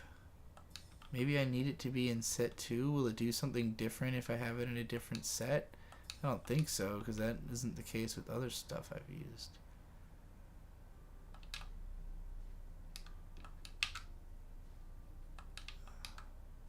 So I need to be holding down and then... It's frustrating. I have a Mike Hunt $5 Australian, thank you. I always thought YouTube was better before monetization. Pure passion, not chasing the dollar. Not that I'm against creators making a buck. I wasn't... Well, okay. I wasn't really following YouTubers before monetization. like, to me, YouTube was just a place where, like, you just happened to find something because everybody was talking about it, or because you were specifically looking for it. So, like, I started using the site in, like, 2006, 2007, mostly to find music. And there wasn't a ton of it. Like, it, now obviously fucking everything is on YouTube in order to be competitive with Spotify. But, and really YouTube wins on the front of having more content. It's just that it's not as easy to use as Spotify is. But they have tons of stuff that they shouldn't, that, like, maybe will get taken down one day, maybe it won't. But there's tons of stuff on YouTube, and a culture of re-uploading it when it gets taken down. So I like all of that. Like, I like how YouTube, its original purpose as an archive site has been made just better and better over time, except for Content ID, but people find ways around it here and there, and I don't know. There's a lot of stuff on YouTube, which is really cool.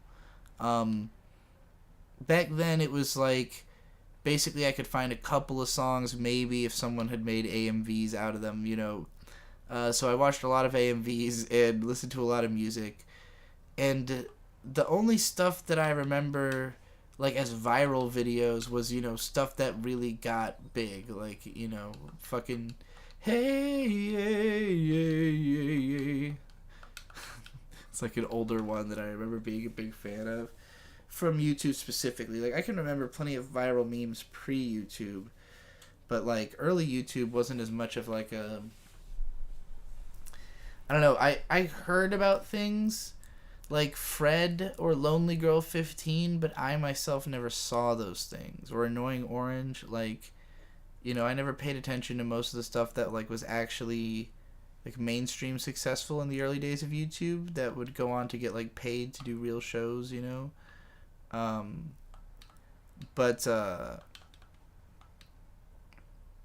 okay, I really can't figure out how I'm supposed to use this fucking attack. It's very frustrating because it's I have to do it to proceed, and I'm pretty sure it had just said, like, jump, hold down, and press the button, and I've done that many a times now. Let's see what happens if I, like, use the keyboard. No? What about the would be the S key, right? Yeah, it's not happening for me. Maybe if it's just... Oh, okay. I have to use my regular attack. So rather than use the same button as what summons the guy, you use the same button that summons this guy, but while holding a different direction. I understand why... Kind of? No, I don't. It's just as easy to press the other button. Okay, I guess it's like so you don't have to keep that guy in your rotation all the time to be able to do that. Okay. That's not unreasonable, but it's very goofy. Especially because I read the instructions and I still managed to fucking not understand what I was doing there for minutes on end. So, That's one that I hope there was at least, like, a meeting about that, making that decision.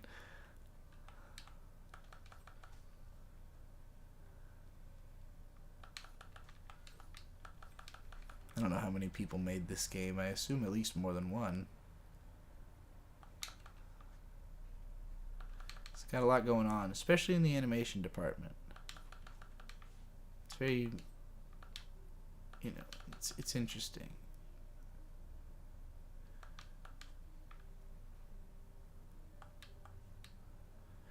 I don't remember what the fuck I was talking about. Oh yeah, YouTube and whether it's better now or whatever. Yeah, like, I definitely feel like it was, like, a little bit more unhinged in the beginning because there were more just, like, regular people posting stuff, but that angle hasn't really disappeared. And, like, Shorts has definitely brought it back in a big way. TikTok has brought it back in a big way of, like, just, everybody posting their random nonsense.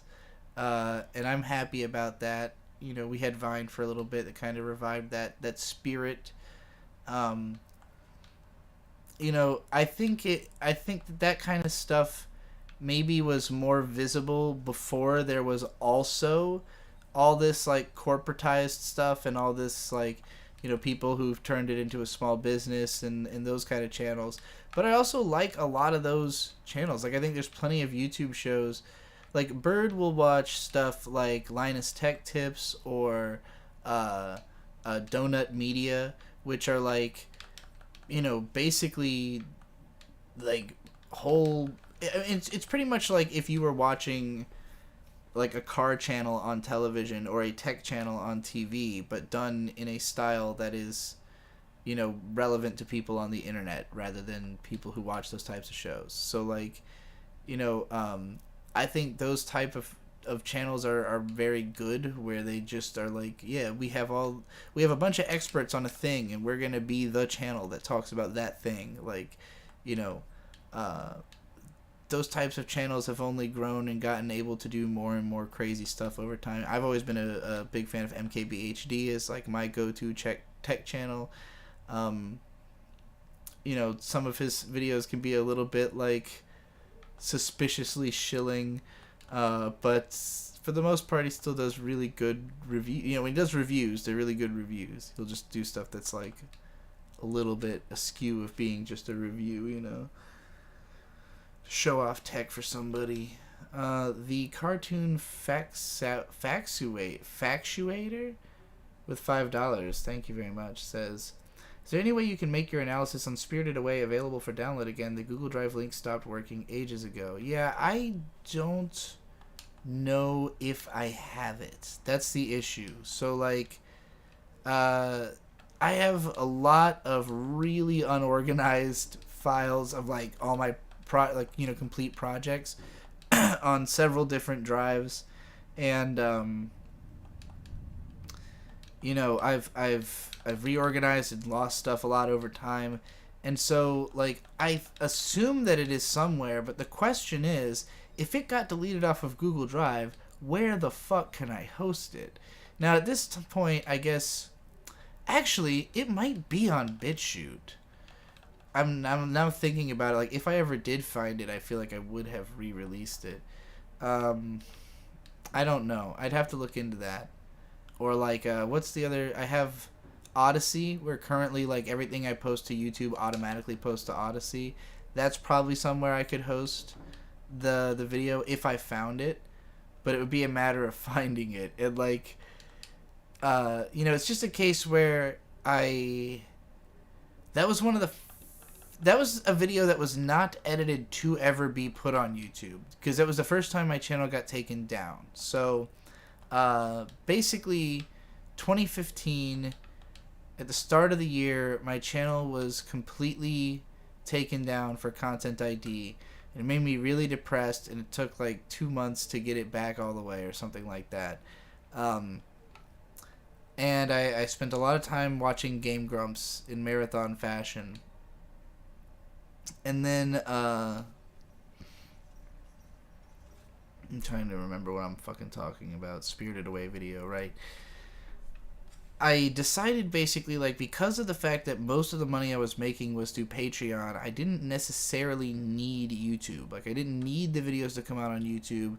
That's just how I was advertising my Patreon. But since most of my videos couldn't be monetized at the time anyways, because I didn't know how to get around Content ID, and honestly, it's still very fucking difficult, you know, it was like, when the channel was taken down, I just kind of went, fuck it, I'm just gonna make, like, videos that are, you know, that I'm gonna post in other places, and I'll advertise the fact that I made them on YouTube, but otherwise, they're gonna be released elsewhere. So I think that one was probably on Dailymotion or something, and Google Drive, but it got pulled off of both of them, yeah, again, ages ago. So, like, my mentality was just kind of like, well, where the fuck am I going to be able to post this if it gets kicked off of my Google Drive, you know? But like I said, it could probably survive on, like, Odyssey. I don't remember if I put it up on BitChute, because I feel like I did re-upload it at some point to somewhere I thought it would stay, but I can't remember where, if that is the case, which is unfortunate. You know, that's one I could definitely stand to redo. I'm planning to do a joint review of it with Mint Salad for her show. So at least there'll be that as an excuse to just talk about it in broad strokes. I don't think we ever got to it on Ghibli Cast, because we were doing them in a release order. But damn, that was fun. Oh, I don't have the little flying squirrel thingies. I was gonna throw one of those at them, but I don't have them equipped. Ooh, that's the thing I want. But yeah. So the Spirited Away video has been down forever. But it's sort of, it's kind of a weird video, because it used to be that a lot of my content was like about trying to, I don't know, I guess sort of disprove what other people were saying, or like, be a counter argument to stuff that I thought was wrong. So like, I went into the Spirited Away analysis. Here's another part of it. Like at the time, early into me doing anime videos, I was very much trying to like collate all the knowledge I could find about each show. If there was anything like college level about it, like I would read a bunch of analysis written for like reports, or stuff written for like major websites and stuff like that, if any of that kind of stuff was available for the thing in question, So Spirited Away, like, there were all these articles where people were like trying to say that it was about the experience of working in a whorehouse, and like there's all these takes and reads that really just didn't have very much backing. Like they didn't have very good reasoning. And then I read like what Miyazaki was saying about the movie, which was like, it's about working at Ghibli, and about how he's a monster and will make your life miserable. I was like, okay, well that adds up a lot more. So like, the analysis is kind of fixated on bringing up bringing up what the movie is as a reaction to people being wrong about what it is. And I think that kind of ages it in a weird way, or puts it in a weird position where it like expects the audience to find that stuff. And I think most of that shit was not like articles that a ton of people had read. I don't think it was like a widespread take that that's what the movie was about. At least not anymore. Like, maybe it was more of one at the time, but like it's just something that when I go back to the video, it feels like, who am I arguing with and why? Like, why go through the rigmarole of telling people that their take is wrong, as opposed to just proving that the take that I know is right, and therefore proving them wrong. So yeah, there's aspects of it. And obviously you might not have seen this video at all, but there is a text version of it on the blog. So it's not as though you couldn't read what I wrote about Spirited Away. I think the text version is still there, right under the Broken Drive link. But yeah, it's I remember it being a video that makes some solid points, but I also gloss over a lot of stuff where like I was pretty early into my doing this whole analysis thing, and so there were aspects of the movie that I was kind of rushing through.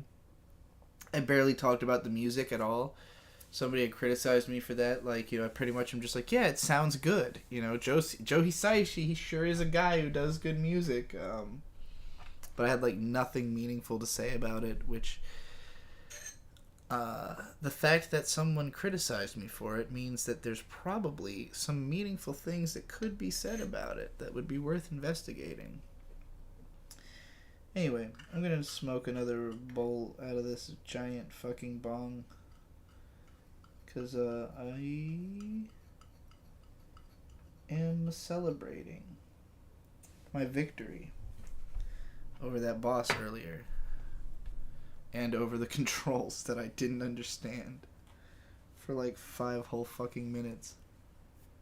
You hear some thunder rumbling? Is that what that was? Actually, it does kind of sound like wind and rain.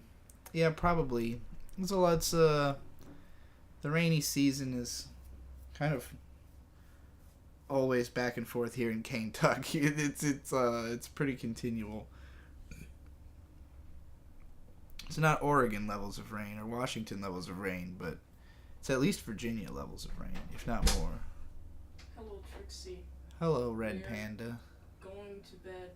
Okie dokie. Also, very excited for Dungeons and Dragons at 1:15. Dungeons and Dragons! At 1:15 p.m. And also excited to talk to you about Spirited Away because it seems like you know a lot about it. I do. Mint Salad is in a Red Panda kigurumi, so she just walks into the room and I'm like, Red Panda! It's pretty fucking adorable. We're really living the kigurumi life up here in Kentucky. I'm reading. Okay, I'm trying to parse this chat here. You said you demonstrate someone's opinion is wrong, so you can write "AntiTuber destroys uninformed opinion" as a video title. Much more clicks than simply stating what is right. That's true. I mean, if that's all the video was about, that would be different. But it was really just sort of like the opening segment. Why are all the new PCP episodes 4 hours long? God, I don't know why that could possibly be the case. That is preposterous. I can't believe that show is still going. That's baffling to me. I don't know who the fuck is listening to that for 4 hours every week, but they must be pretty lonely. I gotta say that. Alright. I had to hit this fucking bong.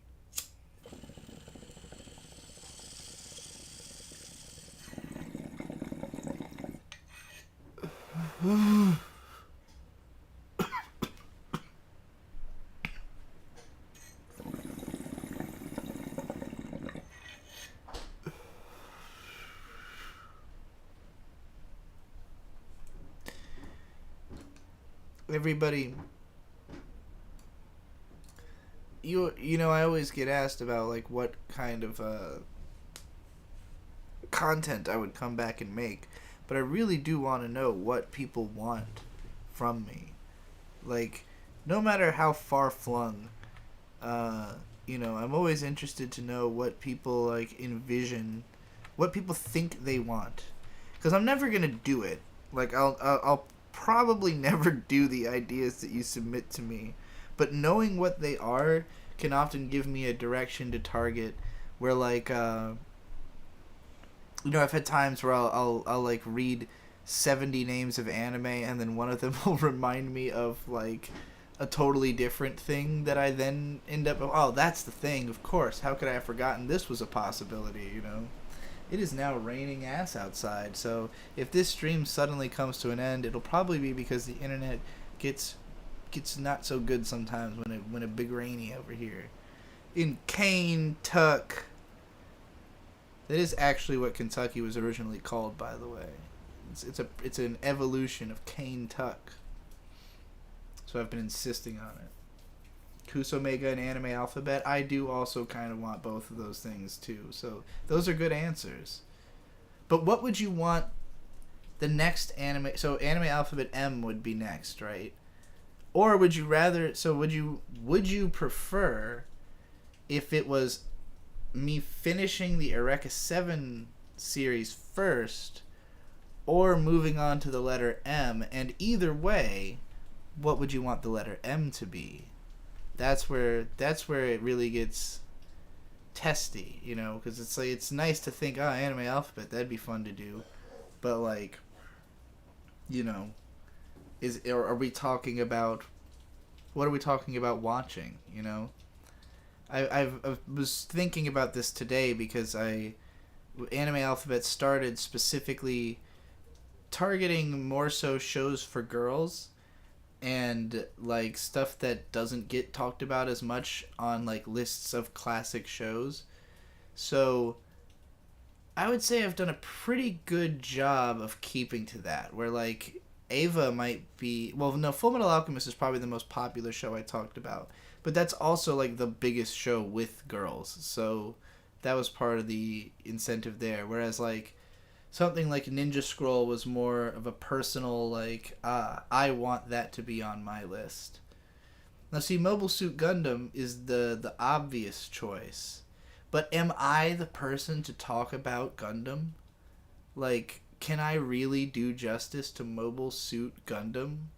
I feel too young to talk about Mobile Suit Gundam. Like, that's kind of the issue I was running into as I was watching it and writing about it, in practice for that. Like, I mean, some of the anime I've talked about in the series are quite old. I think Attack Number 1 is still the oldest one. But I've definitely leaned more towards, like, 90s, 2000s stuff that I actually grew up with, because I can talk about it very confidently, you know?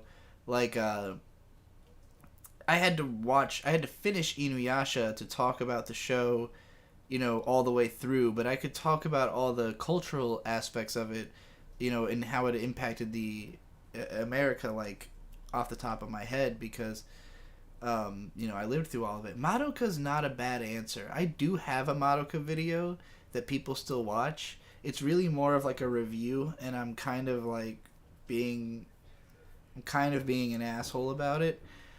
It is deserving, and, I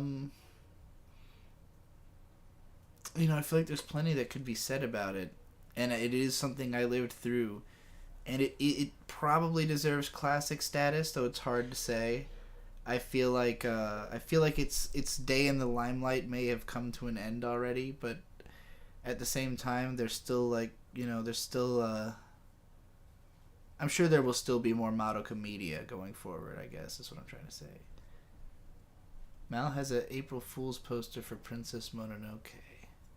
What do you mean by this? Like if I go to that anime's page, I will see a meme. I guess it is about that time, ain't it? Mononoke Hime.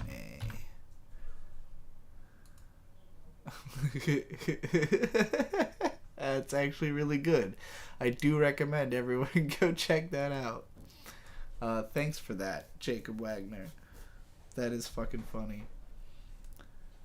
Maru Penguin Drum. The only problem with that one is it doesn't really have any cultural impact. And not to say that every single thing I've talked about on Anime Alphabet has had that, but it is meant to be focused on, influential anime. Stuff that had a direct effect on culture or on other anime that were going to come. It's like Attack Number 1, it's this is the template for sports anime aimed at girls, Sailor Moon, this is the template for 90s magical girl shows, and then you have something like Sakura that is also a template, but it's even then building off of some of what Sailor Moon was about, so there is a sense of kind of lineage that's built into it as well. Gintama does not start with an M. Shutaro Kujo. Ooh, Maria-sama Gamiteru. I hadn't even considered that, but that is a really interesting answer. It's big, it's really influential, it's Yuri, so it would catch with my LGBT audience. It is a classic, it is very good. I'd love to rewatch it. I haven't seen it since 2007. That's a great answer. I'll consider it. I'll consider Maria-sama Watches Over Us. I feel like I'm at the right place in life to tackle a show like that, Gundam, again, I feel too young.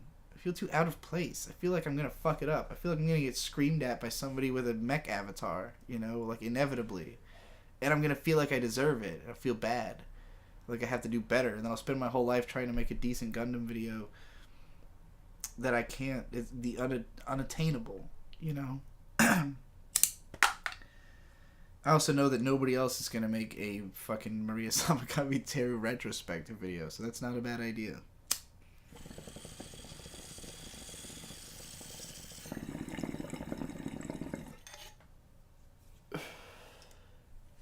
Alright, as long as we're farming for ideas to satisfy other people's desires in this chat, what do you want to happen in Kusamega Volume 3?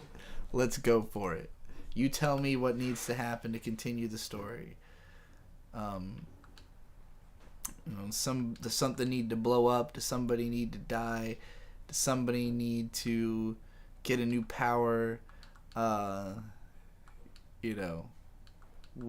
am I looking for that will break the stalemate in my brain that's kept me from continuing that story for 3 years, however long it's been since I wrote the first part of book 3.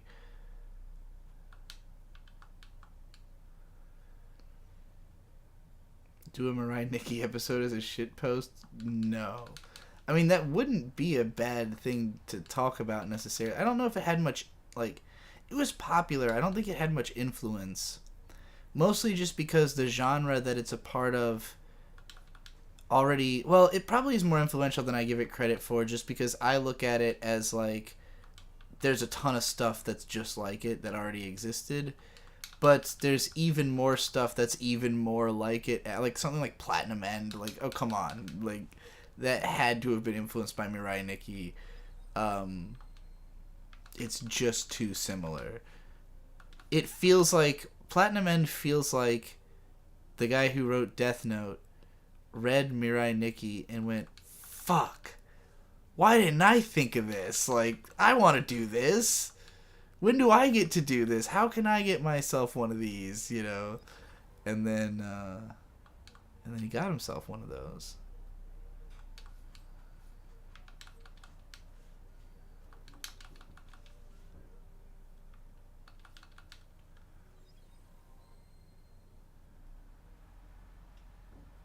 Going room to room looking for secrets that I missed, that I can unlock now because I've got a super hammer fist.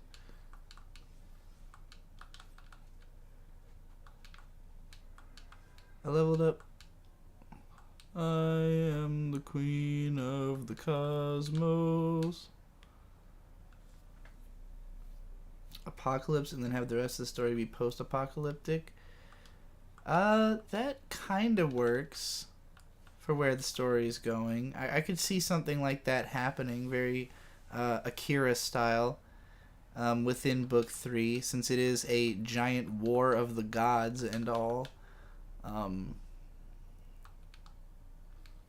So yeah, that's worth considering.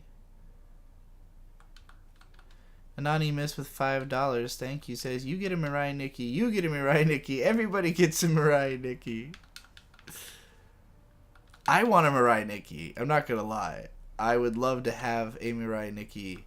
It is what attracted me to that manga when it first came out, when I first read some of it, is that it belongs to this genre. I'm gonna call it... Well, I want to call it the Seven Psychopaths genre because that's the name of a movie that parodies this genre, sort of. I guess I'd call it a farcical farce, a type of movie that already is inherently farcical but taken to a more extreme with that premise. But basically, there's a whole genre of media that is just what if 12 crazy people were involved in the same situation? Video games do it a lot because of the bosses. I would say Metal Gear, most of the Metal Gear games are pretty good examples of this, where it's the roster of enemies is just every single one has some kind of very particular way in which they're completely fucked and insane.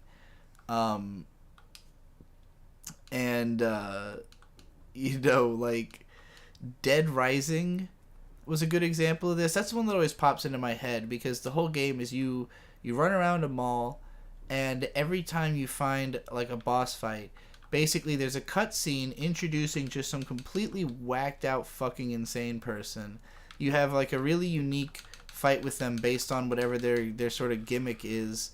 This guy owns a gun store, so you have to dodge his bullets, and this guy is a wacky clown with chainsaws, and they always die in some kind of horrible way at the end of the fight.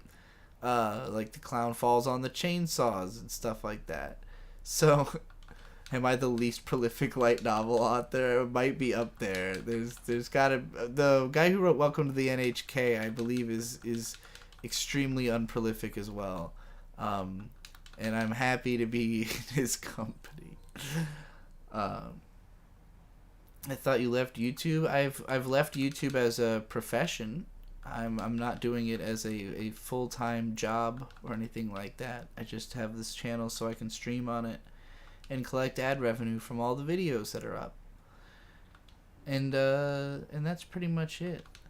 What was I still talking about though? Right, yeah, like that genre of just, you know, you've got probably a main character, but just along their way they keep running into crazy person after crazy person, and like, you know, none of them ever do anything like reasonable at all. It's always about like the game of how their unique psyche is going to involve you in their, you know, in battle for blood or whatever. And I think I was kind of just catching on to that like style at the time that Mirai Nikki came out. So it was like, oh, it's one of these. Cool, I love these, you know. But over time, there's become like a lot of those. So it's not as novel as it felt at the time. There's definitely been some unique takes. I would almost say Eden of the East is kind of like that, where as you start meeting all the different people who have been given money by the billionaire, they're all like whack in some, you know, particular way. But yeah, like that kind of story is the type of thing I'd like to write, because it's a lot easier to come up with characters who don't make sense than it is to come up with characters who do make sense, because reality is too nuanced for you to ever write characters that feel like actually realistic. Because if characters made decisions in stories the way they do in real life, you would always be like, well, why did he do that?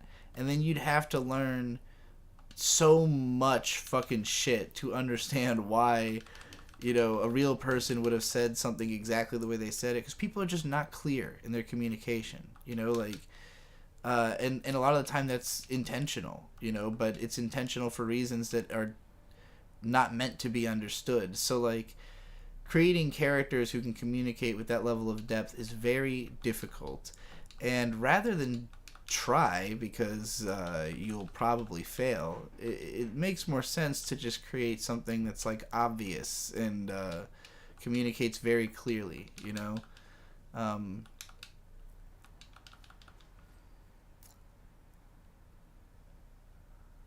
boy. Gary Always with $3 says, I just want more Libely and Gil. They are some of my favorites.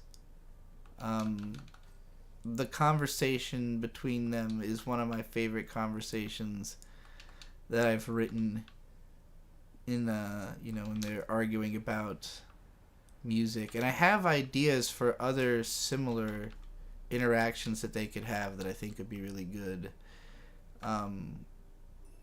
Amulet Fragment. Hey, plus 5 HP, just as somebody predicted earlier.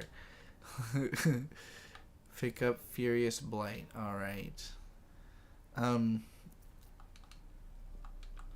yeah, Kusamega, that section in book 3, the preview, where it's like they have a band, is I've been like ideating to write a cute girls have a band show since like before K-On! Existed. And like K-On!'s not really representative of what I would go for, because I'm a big music nerd, and while I do think that the guy who created K-On! Is a music nerd as well, it's more limited, and he also wasn't trying to get like, wasn't really trying to make a story about music per se, you know. I'm a lot more interested in like the literal dynamic of people in a band like arguing about how the music is going to be made, you know, which is what happens in that chapter. So, you know, I guess I would say it sort of fulfills a long-standing dream of mine to write interactions like that, and that scene came out really well, so it made me like, oh yeah, I can do this genre of slice of life with some mild drama over creative differences, you know? Oh no, another type of thing. And he can't break this one. I wonder what I'll have to do to break that. Maybe some kind of running dash move later or something. Stagnant blight. Stagnant blight. But yeah, Gary, always, I appreciate that you are probably the world's biggest fan of Libely and Gil as characters. I don't know how many people have really even listened to book 3 of Kusomega. You know, like because like book 1, I want to say has like 70,000 views or something. Book 2 has like maybe less, definitely less than half of that, and then the preview of book 3 has like maybe 2,000 views. So like, you know, there's not a ton of people who are caught up on Kusomega. I don't blame them, you know, it's a fucking preview. I didn't exactly try to go out and advertise it. It was more like, hey, I've been sitting on this for at the time like 6 months, and it's pretty much calcified in my brain, so there's no way I'm changing it, and so I could release it to you all. Alright, I don't know where else I can go that has... Oh, I guess down there's probably something I can do, right? That makes sense. Take it I like Bocchi the Rock. I have not seen that yet. I've heard a lot of good things about it. I've seen it in my... It's weird. I don't really have a sphere of Twitter, so to speak. Like, I don't follow a bunch of people because of the fact that they are like socially connected to one another. I kind of just follow randomly whoever I like and, you know, enjoy their content. So like, there's usually not trends in what's getting talked about in my sphere unless it's like an overall internet trend, you know? But Bocchi the Rock uniquely is like the only recent anime that I see talked about by like a wide strata of people that I follow on Twitter that have nothing to do with one another, you know? So I can tell that there's something special about that one. It's got that cult following that like Yuru Camp got a couple years ago. Like every so often it's just like a slice of life show that just hits different, you know? And it's also interesting because some of them don't like... I tend to like some shows that don't catch on, I think, because they're maybe like too sincere or too...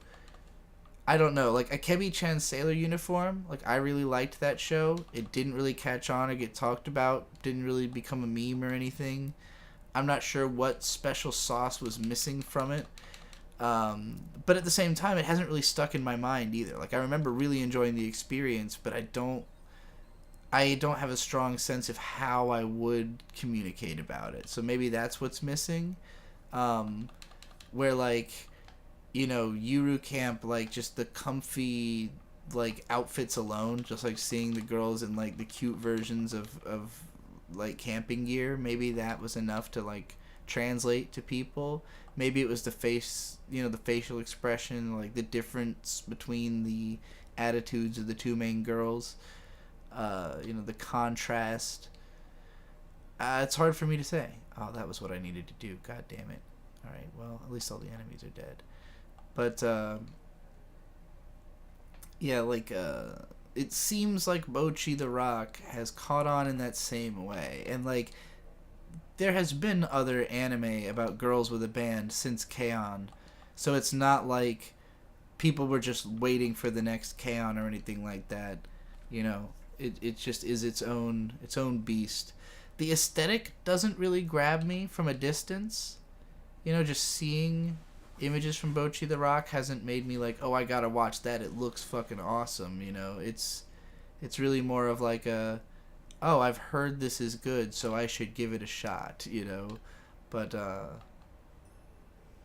I would be shocked if I didn't like it at all based on the reviews I've seen. I mean, Bacaraptor went so far as to, you know, being not a very big fan of K-On!, went so far as to make a video called Bocchi the Rock is better than K-On!. And something like that I feel like it almost feels like it's trying to get my attention specifically. I'm like, oh, okay, are we still talking about K-On!? 'Cause, you know, I will be shocked if I agree with the statement that Bocchi the Rock is better than K-On!, but I'm open to the possibility, you know? I will admit that I think I might have oversang the praises of K-On! For my time, but, you know, it was also a unique animal for its time, you know? It's got a lot of competition now, let's just say. It did then, even. Like, my biggest criticism of K-On! When the first season came out was like, well, there's already a ton of shit exactly like this, you know? The second season kind of elevated that, but now a lot of elevated shows have been made also in the wake of that, so it is kind of hard for K-On! To maintain, like, a feeling of uniqueness. What the fuck is happening here? Well, that's a trippy effect and looks really cool. Alright, there's like vertical slipstreams and shit. Well, this environment is instantly the coolest environment in this whole game so far. I'm very glad I made it this far because, you know, what the fuck is that thing? Bloodborne? Oh, Jesus. Okay. Well, this got fucking wild. Bocchi the Rock just seems like a worse Watamote for me. I didn't even know it was comparable to that, so that's an interesting statement for me to hear. Is it about a girl just fucking up constantly? Because that's what I think when I think Watamote. Oh, I probably have some upgrade stuff. I'm gonna upgrade some shit real quick. I'm picking up a lot of that crap. Yeah, I can level up this guy again. That's cool. And I can do one of these. Okay, well, I feel like the bird is the most useful. We're gonna keep doing the bird for now. I love flipping the bird.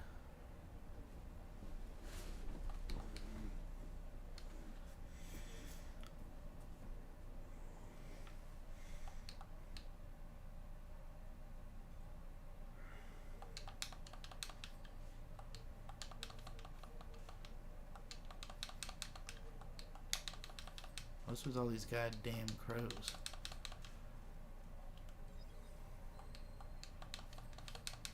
Maybe this is a place you're meant to use shield power. Or it's testing my mid-air dodge, which I didn't use at all. Well, that cost me a lot of health, so I don't know if I'm gonna make it very far. Alright, I was down here before, okay. Yeah, they did a good job of capturing... Dark Souls has a lot of these moments where you just kind of fall a lot farther than you expect to with no way to get back, and you're kind of like, fuck. You know? And this game it's captured that pretty well with this area where it's just kind of like you suddenly fall farther than you're anticipating, and now there's new types of enemies and they're creepy looking and everything's weird, and you're just like, what have I done? Can I go back? The area looks fucking sick. Yeah, there you go, there's another one. Just like, oh, I fell through a hole and now I'm in a slipstream going up to here.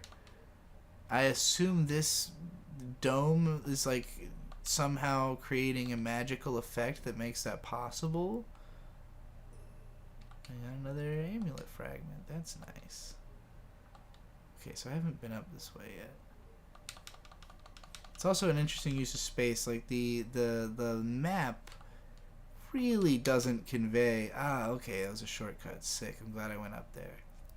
Map really doesn't convey the size of the rooms that you're in, so you can never really predict how big the room is actually going to feel when you're like exploring it based on just looking at the map. Which I don't love, but I do appreciate the surprise of like a moment like that.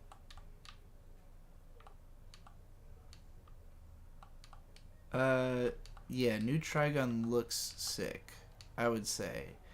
It has certain moments that feel a little like flat and awkward with just the way that the storyboarding translates. I remember there being one episode that looked especially great. Can't remember which one, but it was like,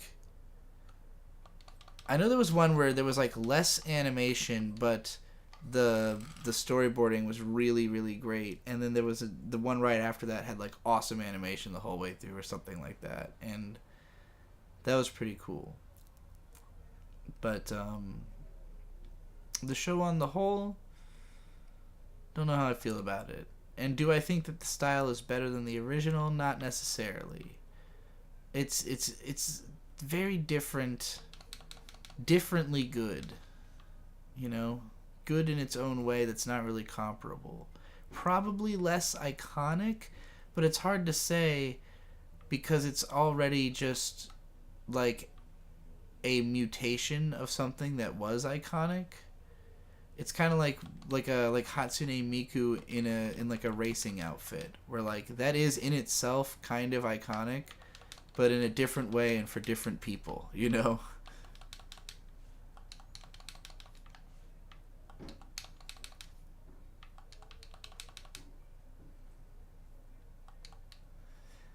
Also, why take out Millie? So, spoilers, but season 1 ends with an implication that Millie is going to be around in season 2. So, yeah, she's not gone. They just decided to, I don't know, keep her under wraps like a fucking superstar cameo. Like she's gonna steal the show next season. But yeah,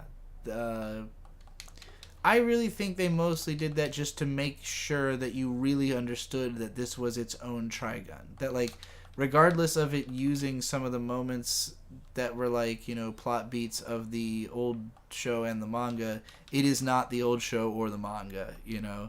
And, like, so having Millie not be there at first really creates, like, a hard division where you're like, okay, this is different, you know? Which I kind of appreciated that at the start of the show, because, you know, I obviously went into it with expectations like, is this going to be the proper adaptation of the manga? Is this going to be, you know, a redo of the old anime? And it was immediately neither of those. So